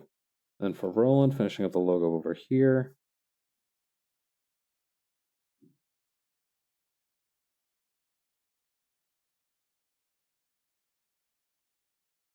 Funny thing is that this logo is no longer based on like the ideas that I had for like what the logo was based on are no longer in like the current continuity of these characters. Yeah. I really gave Roland like this space hopping power that used like these black windows. And he doesn't have that anymore, at least not in this stage. I don't know if I'll ever give them back to him. I might. But yeah, the idea is that he was able to use like these little black windows to kind of teleport around here and there. But he doesn't have those anymore, so I don't know if those make sense. The logo will make sense anymore. I do have another logo in mind for him, but again, it's a little bit too early. Like in this stage of his character, it would be a little bit too early. I've got to make a comic about these idiots at some point. Soon. Someday. Possibly within the next 5 years, even. I like to think that my 5-year plan from now on looks like try starting a webcomic, and then like 5 years later, it's again just try starting a webcomic, and my life is everything that just happens between those endeavors.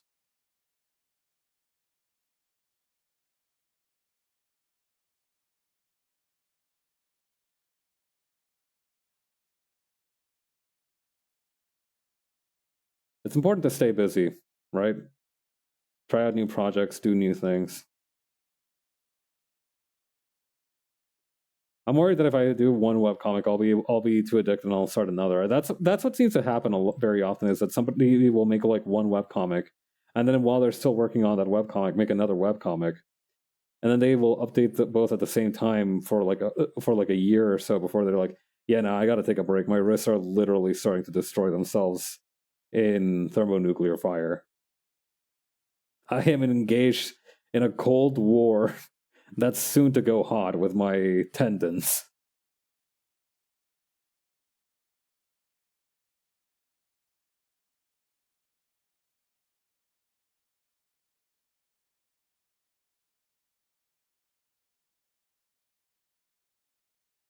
Yeah. One of Roland's main things is that he just smiles a lot. Like his neutral expression is just like this blank smile.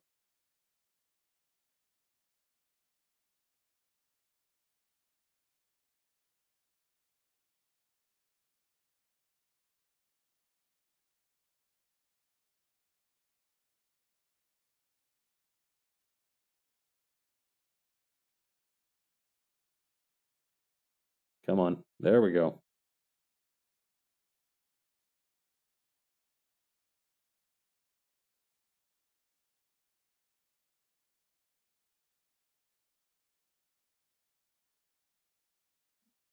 I also like that you can tell that he's practically from another genre because he's got like those huge original kind of like Dragon Ball style eyes instead of like the more kind of, you know, midway between Western and manga, Western comic and manga style eyes that Sunny has. Wait, hang on, what? Oh, I see.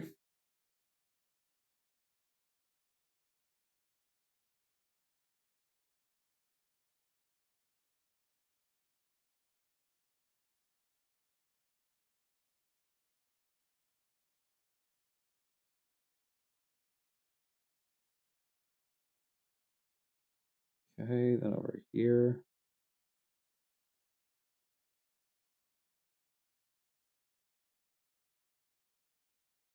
Okay, we need to grab the control points, buddy. The control points.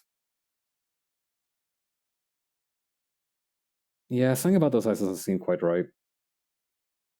Like they're not supposed to be 100% accurate to human anatomy, but they don't. Something about them's bugging me.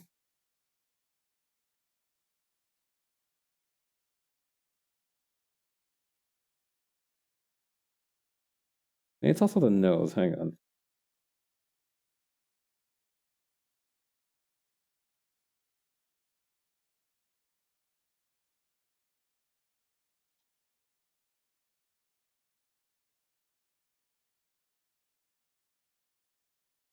Oh god. Put it back. Put it back. We need to add a new one like ASAP.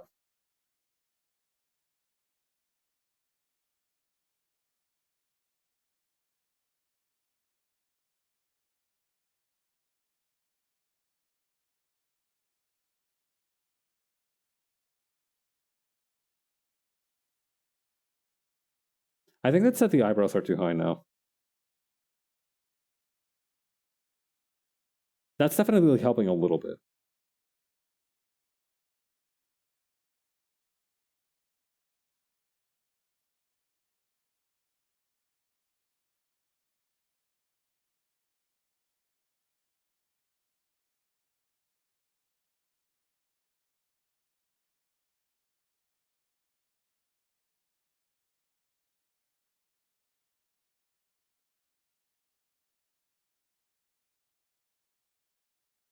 Maybe making the smile a little bigger would be helpful too.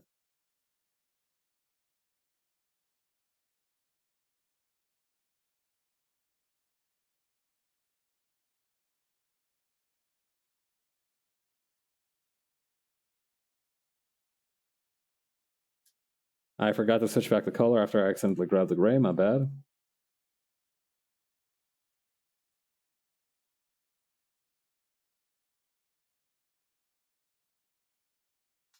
Alright, line work is finished except for the hand down here, but that's fine, I've got a plan.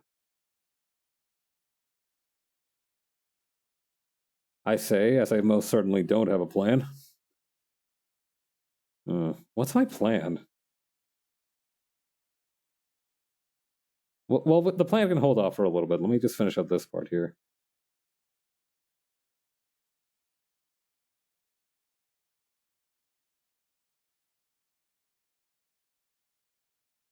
If I move these up, would that still work? I think it would. Okay, so let's just grab this and make it a little bit less colorful.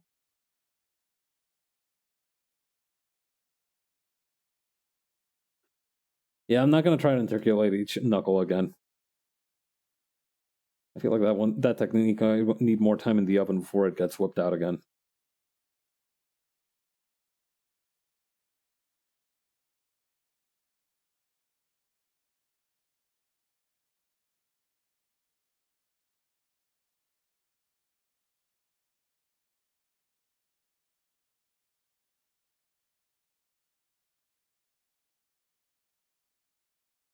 No, that's not right.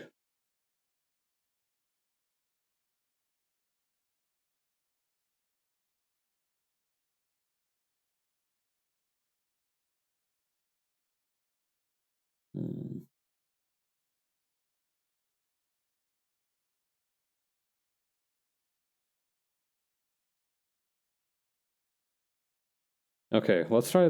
Okay, first I think I need to add a little strap here for the jacket. We'll keep procrastinating on that hand for just a little while longer with this.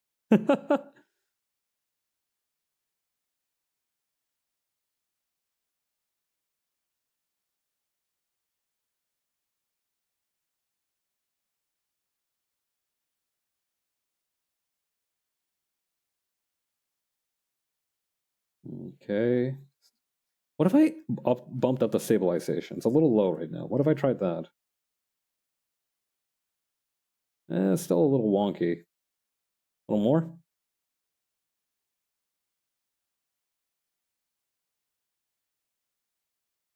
Yeah, I think I can work with this. All right, we'll go with that then.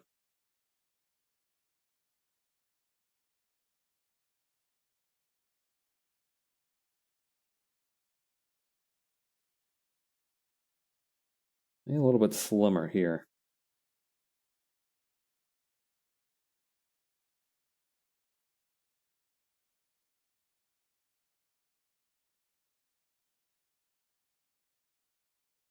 Okay, shift this around, and then bam.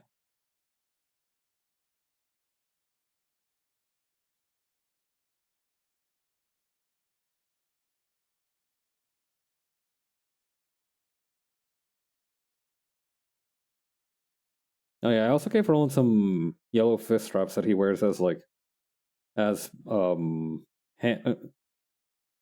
arm wraps, I guess, forearm guards when he's not using them.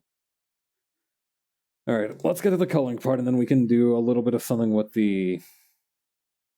I saw from the other day, right? Somebody in one of the Discord page, whatchamacallit, said I'm in, showed a picture of this one.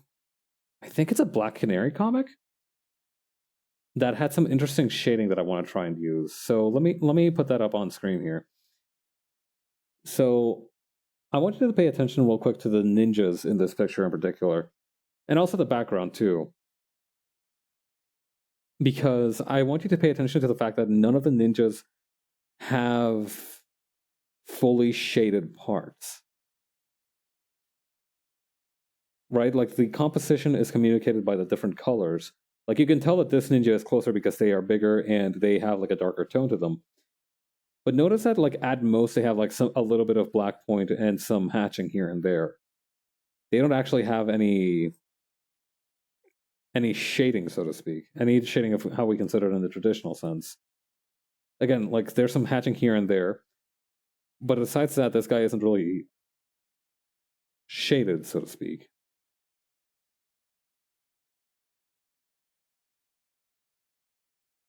Anyway, I need to bring up these two's color references real quick.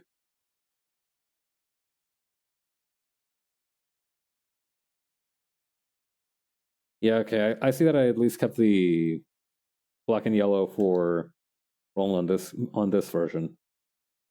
All right. And because we're trying to have a little bit of fun here, I'm going to make it fill up to the vector path. I think the main two things that make that page that I showed y'all work is one, the fact that it has that kind of like a newspaper comic style to it, right? So what I mean by that is you can see that it's got a little bit of a texture there. You know, the color in particular has a texture to it. So I'm going to try and do something to replicate that. I have the means for that. Conversely, the other thing, again, it's that it's not fully unshaded either. It's still got some cross hatchings here and there. And that's where I want to get a little bit more creative.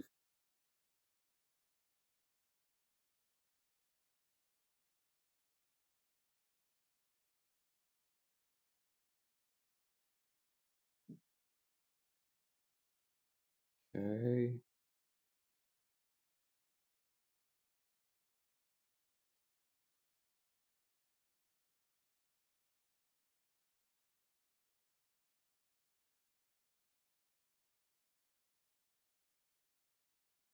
Yeah, the paint bleeding out is only a risk on these like really small parts here.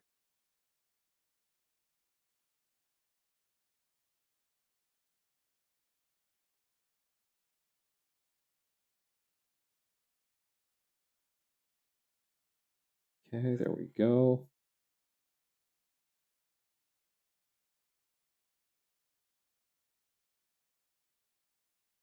I've noticed something else as well that I think feels worth pointing out, if only to expose myself a little bit. That I've noticed that whenever I give a female character a sword as a primary weapon, I also tend to give them a bandana. And I wondered why that was for the longest time, until I remembered that I like grew up watching the East Blue arcs of One Piece, and I'm like, oh, it's because of Zoro. I see.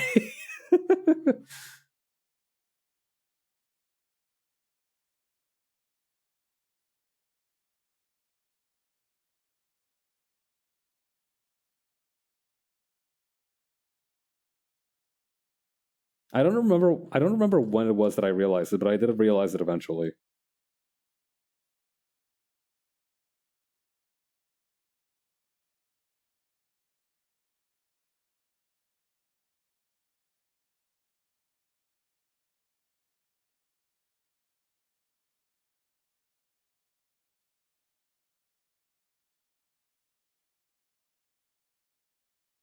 Man, I've missed filling to the edge. I've been using another method recently for the comic I've been working on, but there's something wholesome about it. It feels like you're driving around in an insured car after driving around in an uninsured car for 7 years. It's really quite a difficult thing to explain, but that's the closest analogy that I have to it. Also, where's the rest of her hips? Those are important. We shouldn't forget those. I know I'd be sad without my hips. Then how would people know I'm not lying?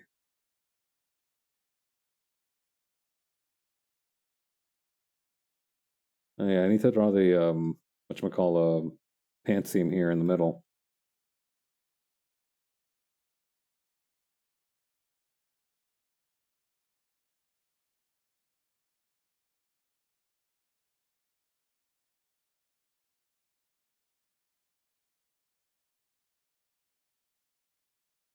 Where? Oh, I see.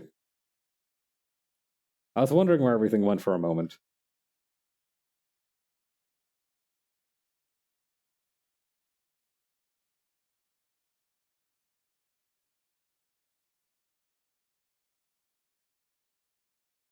I kind of think that like a nice bronze button would fit, and a belt would fit her well.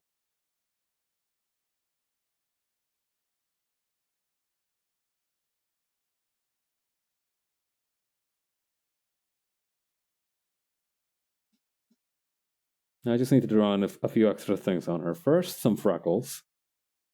Again, I have a bias towards freckles.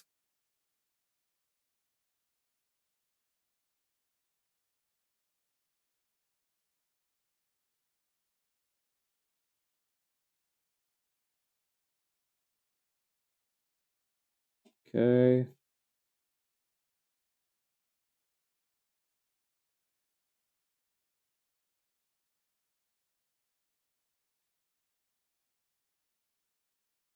I also wanted to draw some arm hair on her too.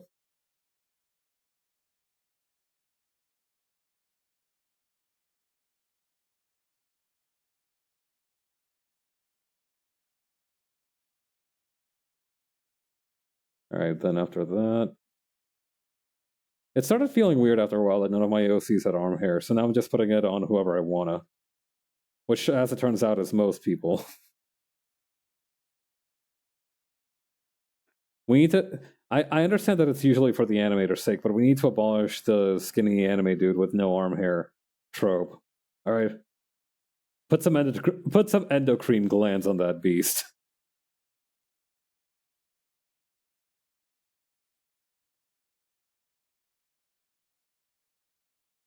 Alright, so we're gonna have the jacket be like this.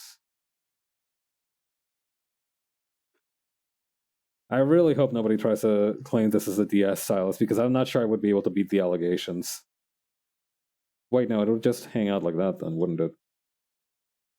Hang on, we might be beating the allegations after all. Okay, we can't see most of her bottom half, so that's fine. The sword, question mark?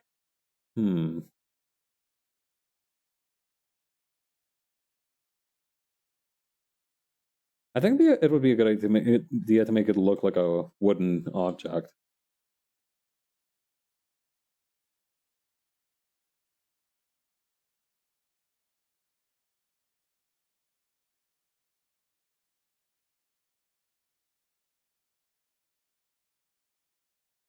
That's another thing. I need to start putting nails on hands more often, even if it's only like these super crappy 5-minute ones. Not even 5 minutes. This is what, 15 seconds max?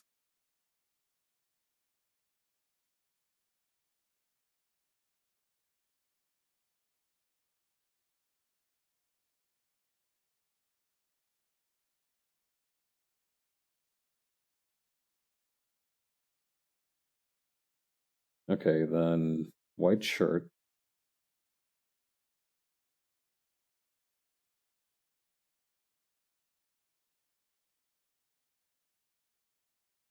Dark blue jeans.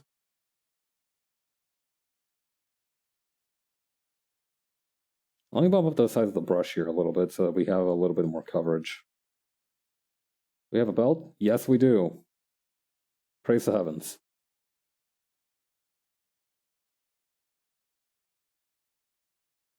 And we also have some colors for the scabbard too, which is a big, big blessing.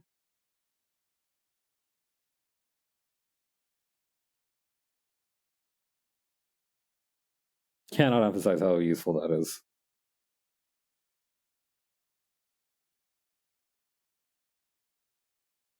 Oh yeah, I forgot to do the thigh strap for the scabbard here. Let me bump down the thickness of the brush again so that we can deploy that.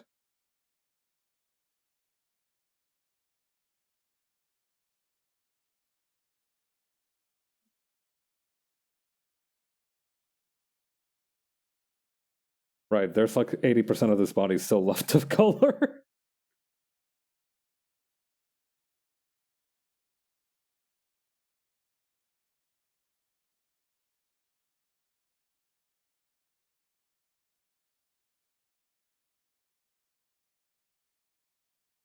Did I paint the buttons as anything? Oh, they had like the silver color. Right, that's for the belt buckle too, I think.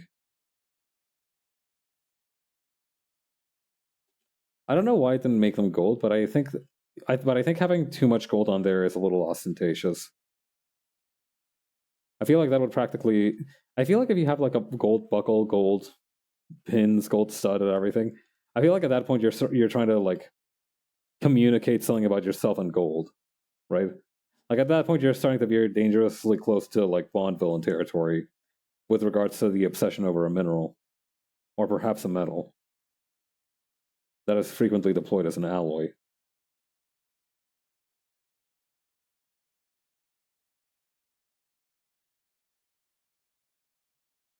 Yeah, the fact that gold alloys well with so many metals is kind of mind-boggling.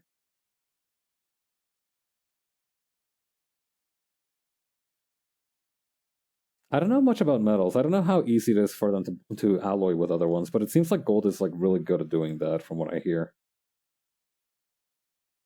Or rather, it can take well to that because if you put a little bit of metal into gold, it literally becomes it stops being like a crappy metal instantly.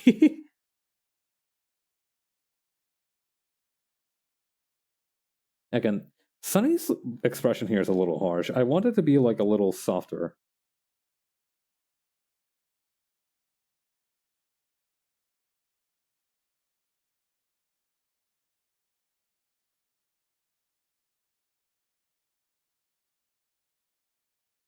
That seems a little better.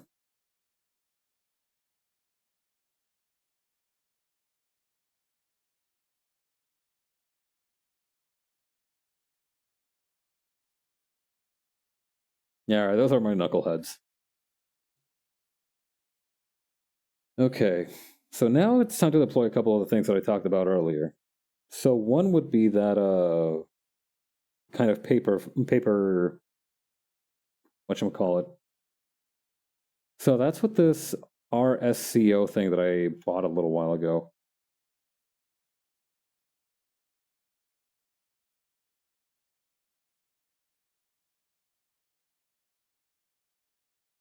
Hang on, adjust texture.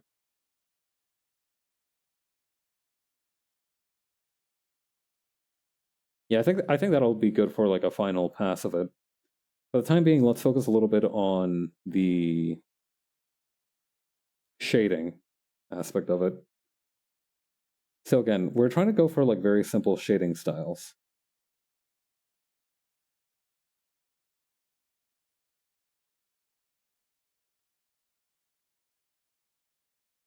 We're not going to do any kind of complicated like dithering, no blending. Absolutely on your god, no rendering.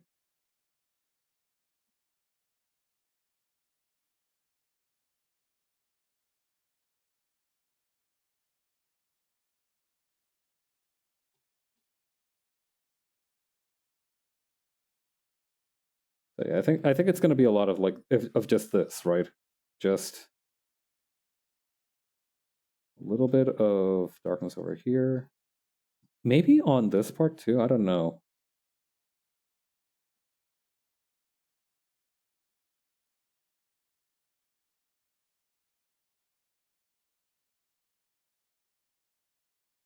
Something about this doesn't seem right. I think it's missing the feeling of like capturing other parts of of like the body. I need to study more from that author or artist, I suppose. I don't know if the artist is also the author on that run, but I really like that art style.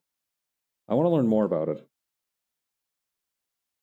I think it's the kind of thing that you have to be thoughtful to learn, but not thoughtful to deploy. At least I hope so, or else I'm cooked. No, I'm sure even if you can start doing it on autopilot, it still takes quite a lot of thought. It just gets easier to get into that flow state. I think that's the way for most art stuff, right?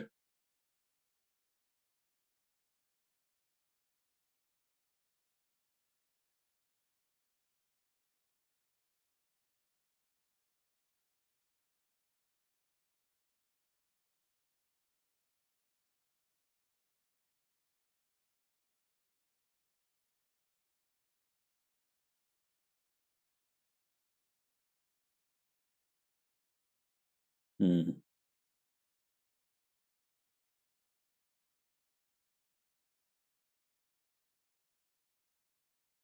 Maybe something like a dark blue for the background of Sunny's hair.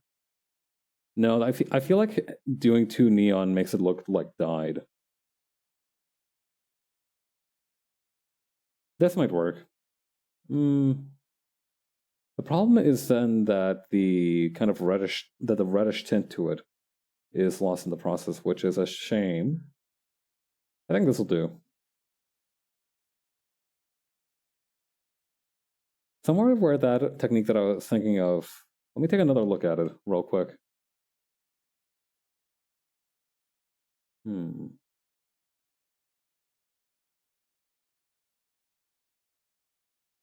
All right. New plan. Fuck it, we ball.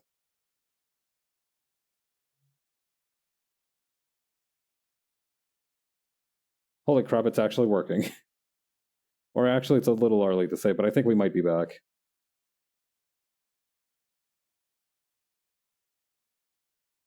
Yeah, I'm thinking we're back.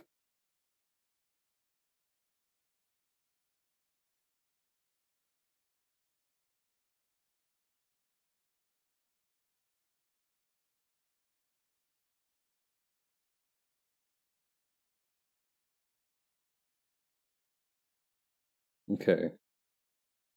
So then that's going to come in like this.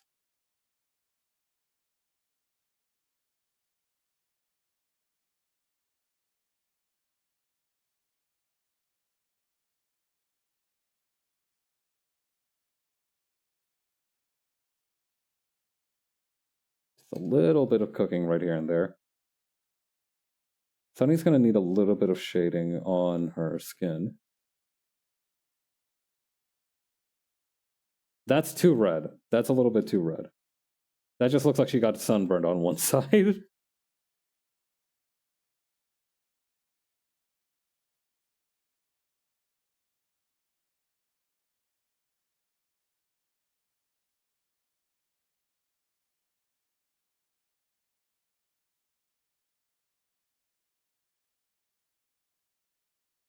Okay, then over here.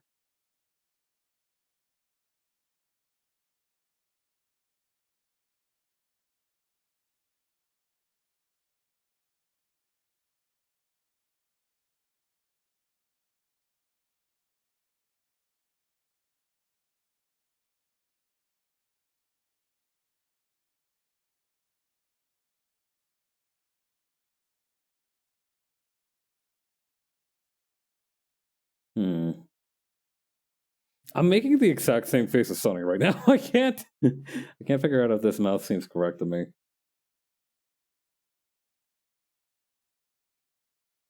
Maybe if I just tilt this part a little bit more. Hang on.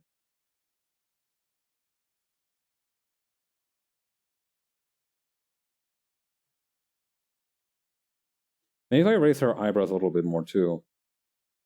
I think that'll show like mild amusement rather than consternation.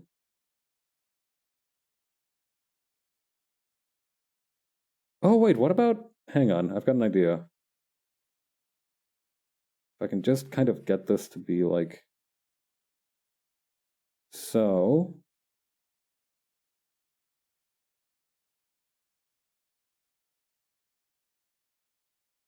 Yeah, that works. That's like the expression that I wanted.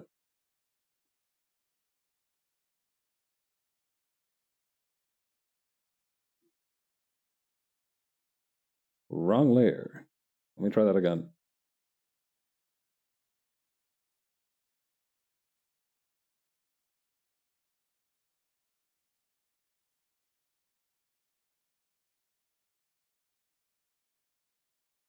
Maybe that's a little bit too long on the lip line though.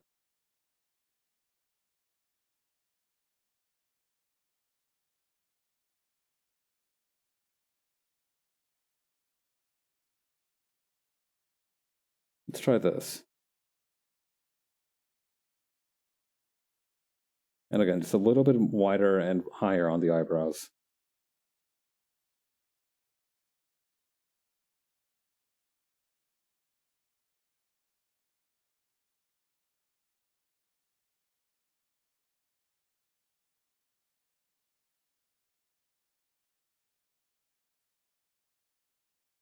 And even, hang on.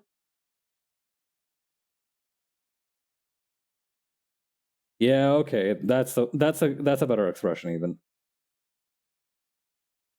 I am cooking with these little mouth lines.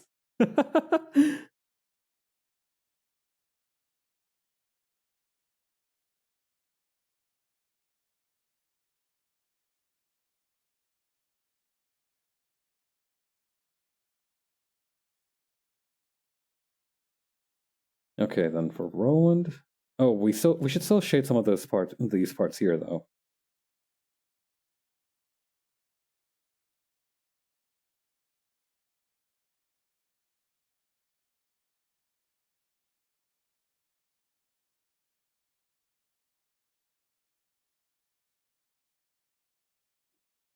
I wonder what would be like a good story for how she got this sash, right? Maybe she kind of improvised it out of like some high visibility camping gear.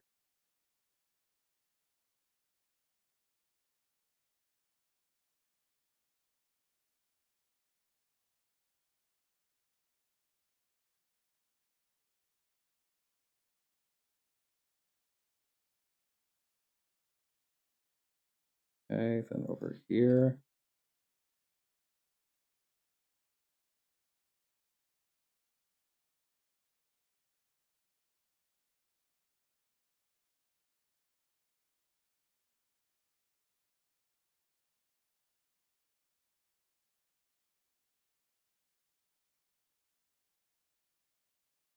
Then even one here.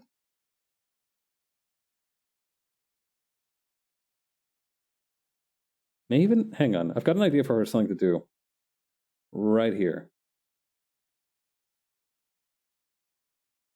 Okay, and then just foreground to background, put this one this. And then spray paint this top part here.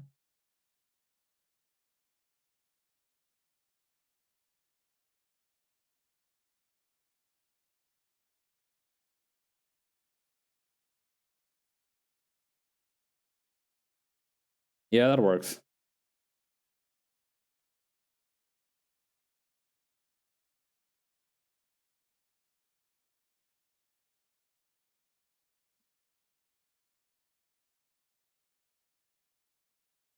Okay, and then over here.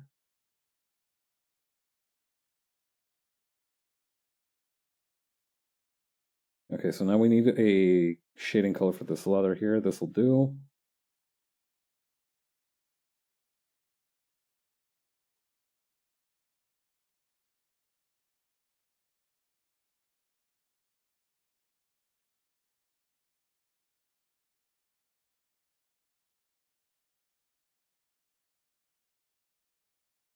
Okay, then we're just gonna shade this part here and we should be good to go. As soon as I make like some kind of colored background. Because who boy did I forget to figure out where I would put these guys.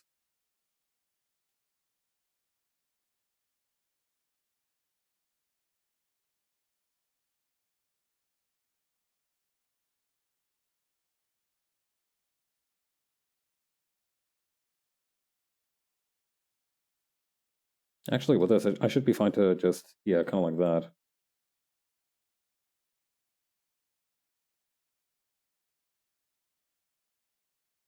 Okay, put this here.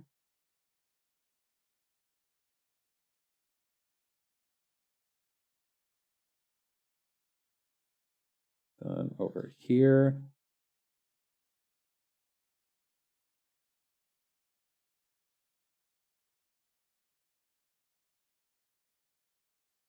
And after that, what else do we need to do?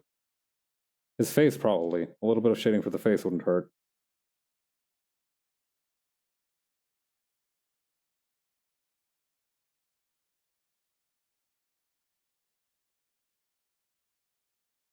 Especially with that huge thing of hair he has. You could probably use a little bit of that as a parasol.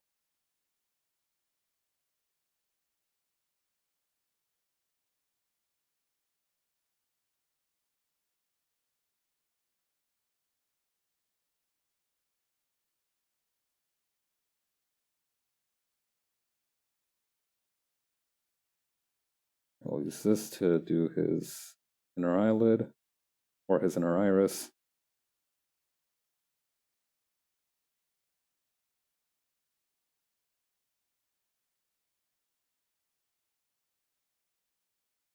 Okay, and maybe a little bit of shading for the hair too, why not?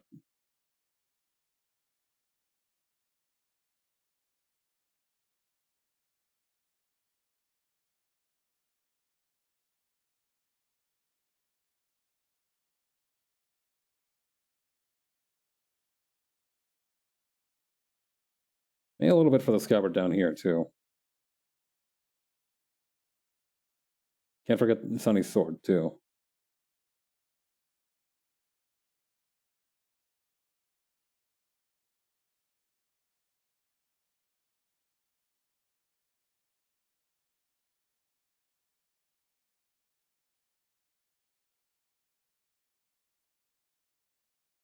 Okay, let me, hang on, I got an idea for this one.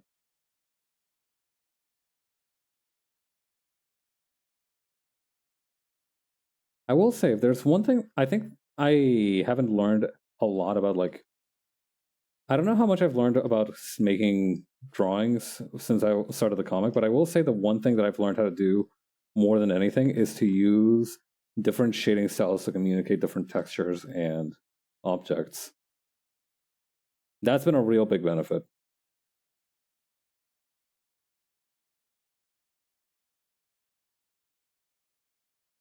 Maybe by the time I finish a second comic, I'll be able to claim something much more substantial, but we'll see.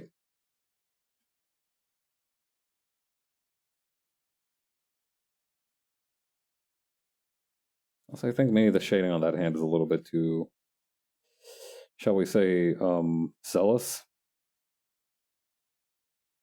Just a little bit, just a tiny bit of shading, just a smidge. You know, just a little bit to say it's there.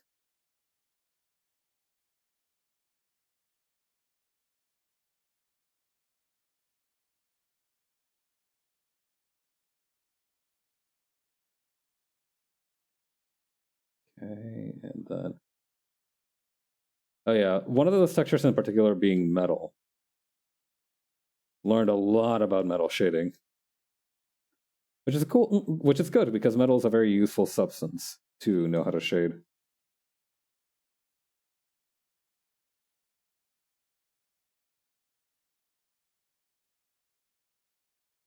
Yeah, let's do Sunny's bandana too.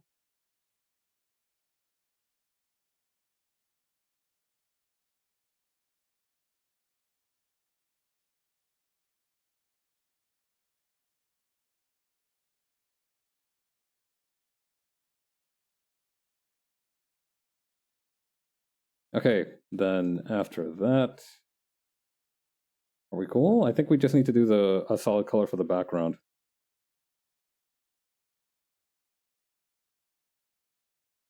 Or maybe I've actually got something already cooked. Hang on. Why don't I use one of the comic backgrounds for this? There's an idea. Hang on.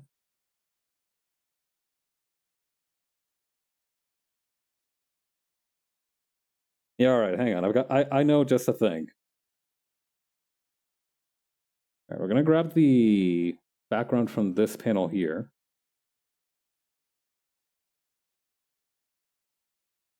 We're gonna deploy it right here. Definitely bumping up the size of the trees there a little bit.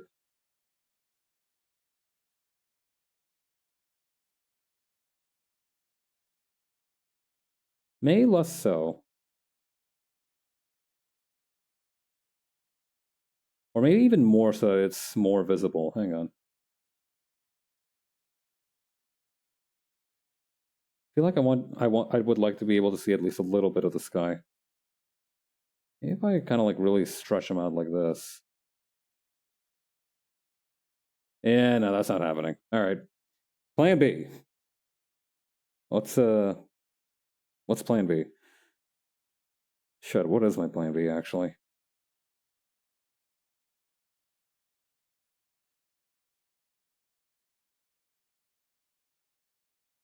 Maybe one of these pages will have something.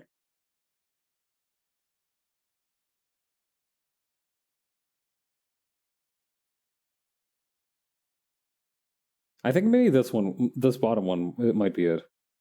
Yeah, let me try something.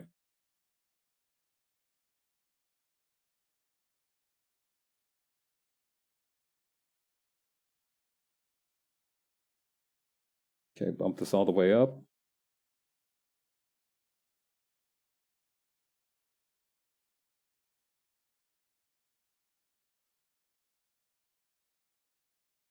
What's the quality of on this going to be like once I finish the transformation? Is it going to turn to like straight rubbish, or is it going to be like serviceable?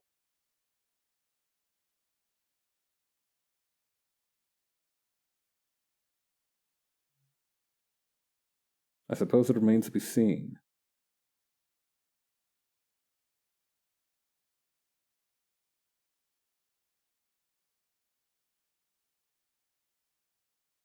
All right, I don't know why this part is doing that. Yeah, we can just kind of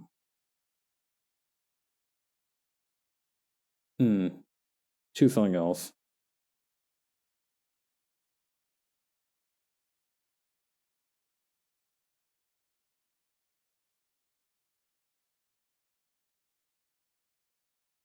Hmm.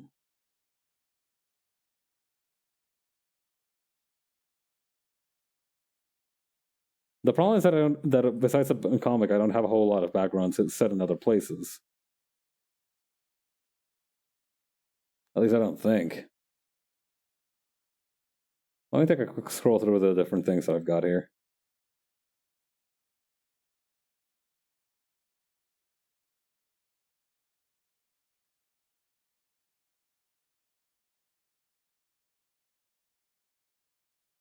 Yeah, I'm kind of empty.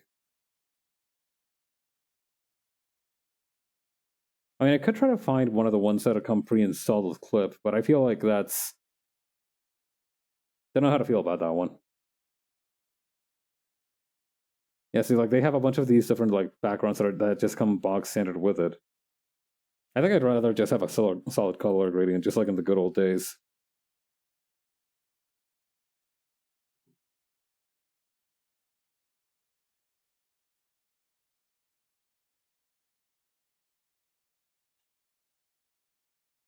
Alright, check this out.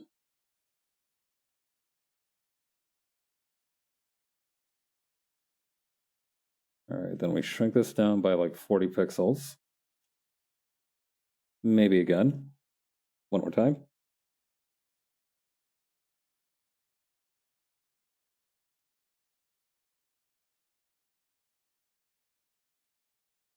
Set this to white.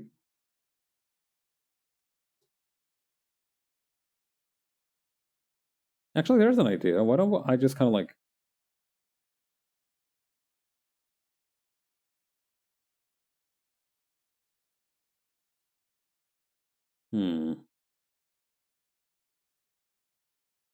And then, hang on, I've got an idea.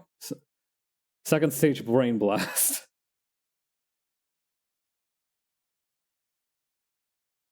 Check this out. All right, now we grab the trees.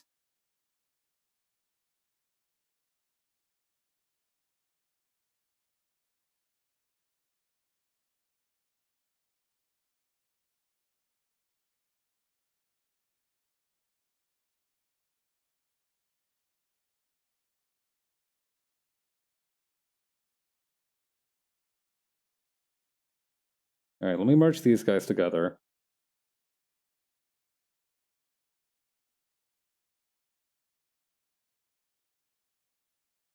Yeah, there we go.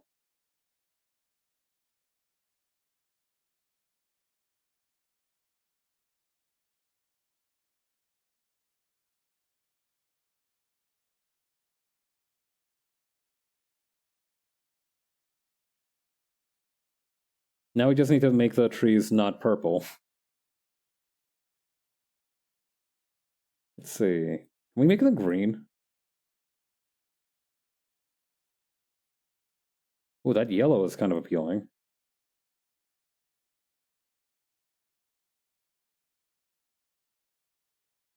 I'm kind of partial to this kind of like brownish yellow though.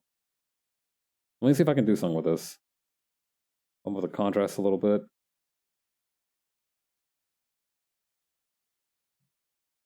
And then we can use a gradient map. It's got to be one that's got like... Ooh, that darker color is kind of nice, though. Kind of nice with it.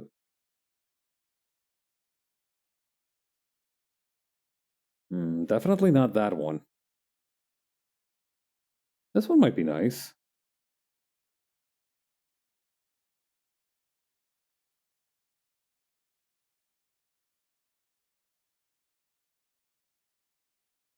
Yeah, okay, I think I'm gonna go for the one that I picked a little bit earlier. This one.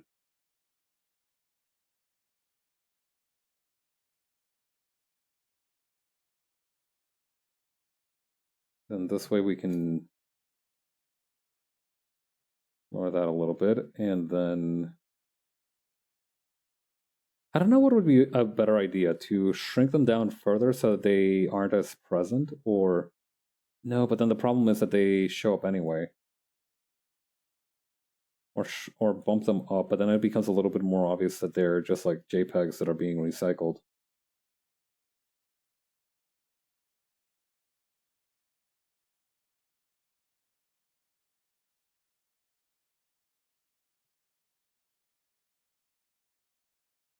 Fellas, I'm starting to think that this might not be working.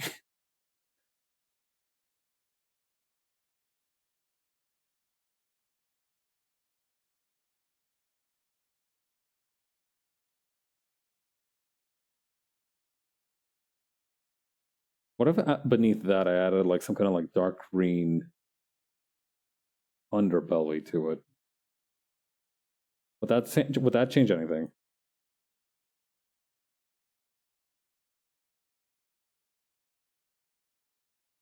Like a nice kind of olive hue to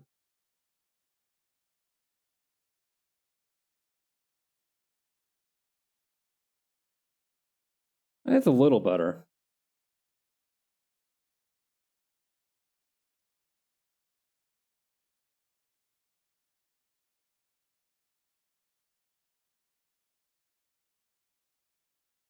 Hmm.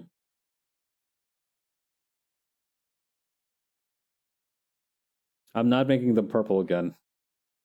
I can't just keep making trees purple. That can't be healthy for them. I think the only purple plants that I've seen are those like winter cabbages, and they seem fucking miserable to me. Maybe if we lower the contrast instead.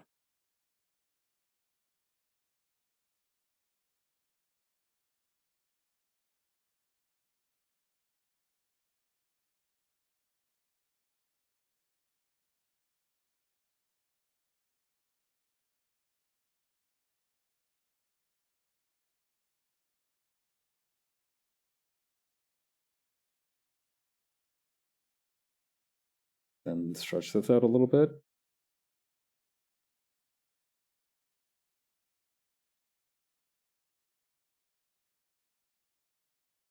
Ah, screw it. I'm applying the blur effect. Save me, Gaussian blur. Recently, I've seen one of those One Piece memes, particularly this one of Mihawk fighting some random other swordsman, and he just suddenly says, "I'm struggling, let's stop." I think of that a lot now, to be honest.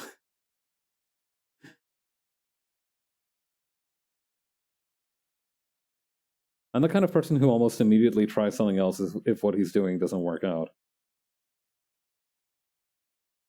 I am very quick to switch tactics.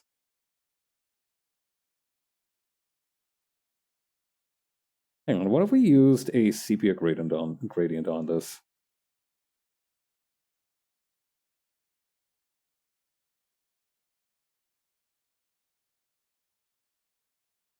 Increase the contrast on that a little, then decrease the saturation.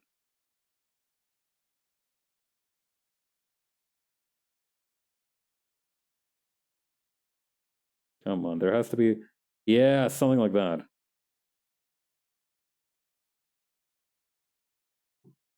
Alright, let me remember to sign this before I leave.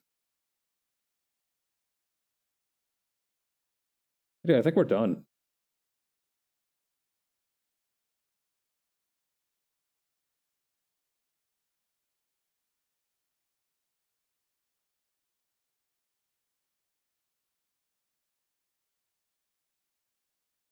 All right.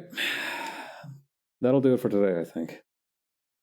All right. On Thursday, I will be back with another stream. I will be having some fun decorating a virtual Christmas tree. Make sure to submit something for that if you are in the mood for it.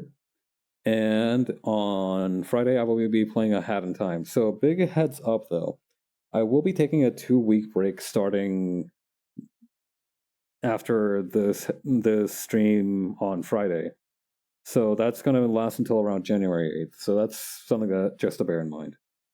But yeah, other than that, I hope you enjoy your holidays, and I will see you all later. Bye.